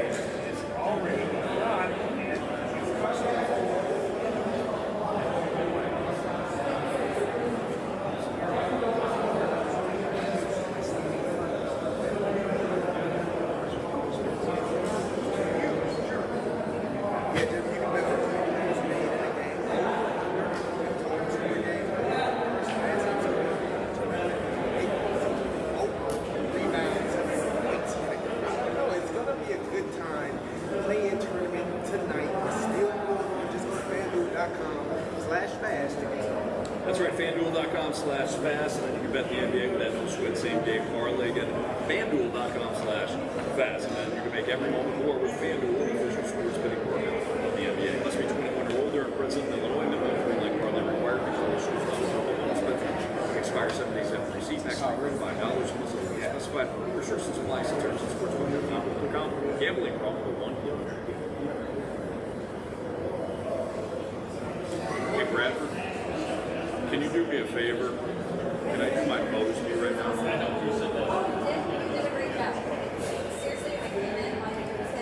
I don't think so, but I actually have to take off because I'm coaching my son. So if I can knock that out. Okay.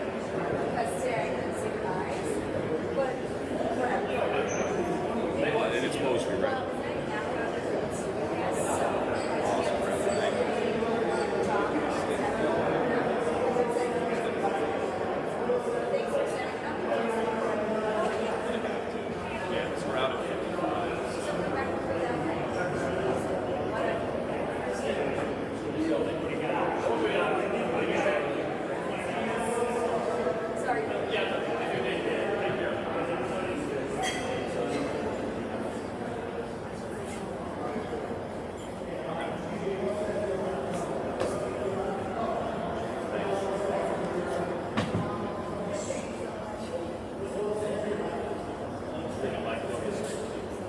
When it comes to Mosby Building Arts, they are the right remodeling company. And if you're looking to get some new windows, now is the perfect time to call Mosby Building Arts. They've got energy, efficiency. When it comes to their windows, old windows, they let in that draft, they let the air out and in. You don't want that, especially during the summer months where you want to keep that cold air in.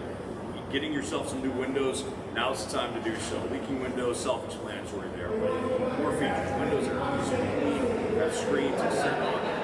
Upgrade the look and feel of your home as well. So when you call Mosby, trust that it's going to be done right.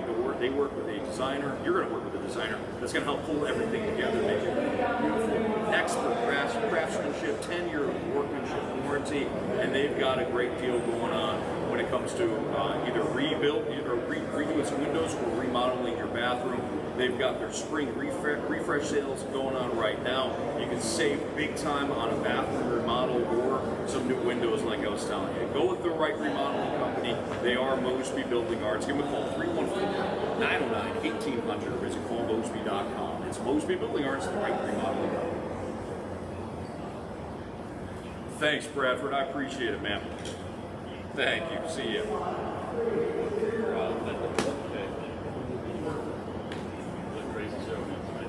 It was awesome.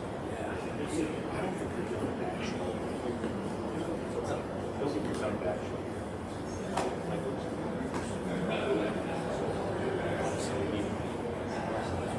Oh, no, I saw it.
Thanks, buddy. Get them all.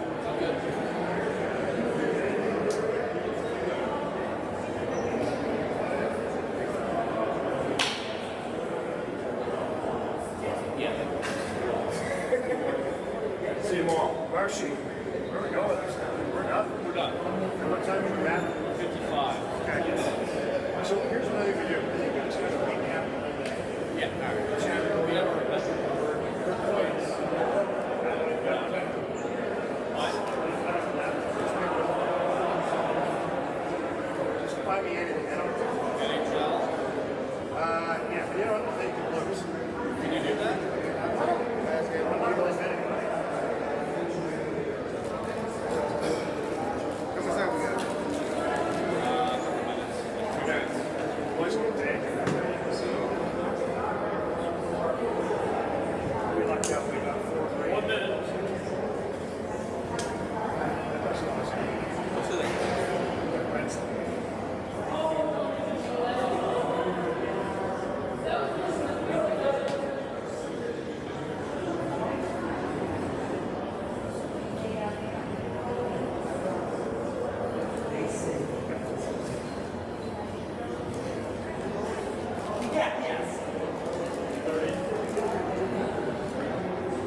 It's a fast lane here on 101 ESPN. We are down here at the MAC downtown.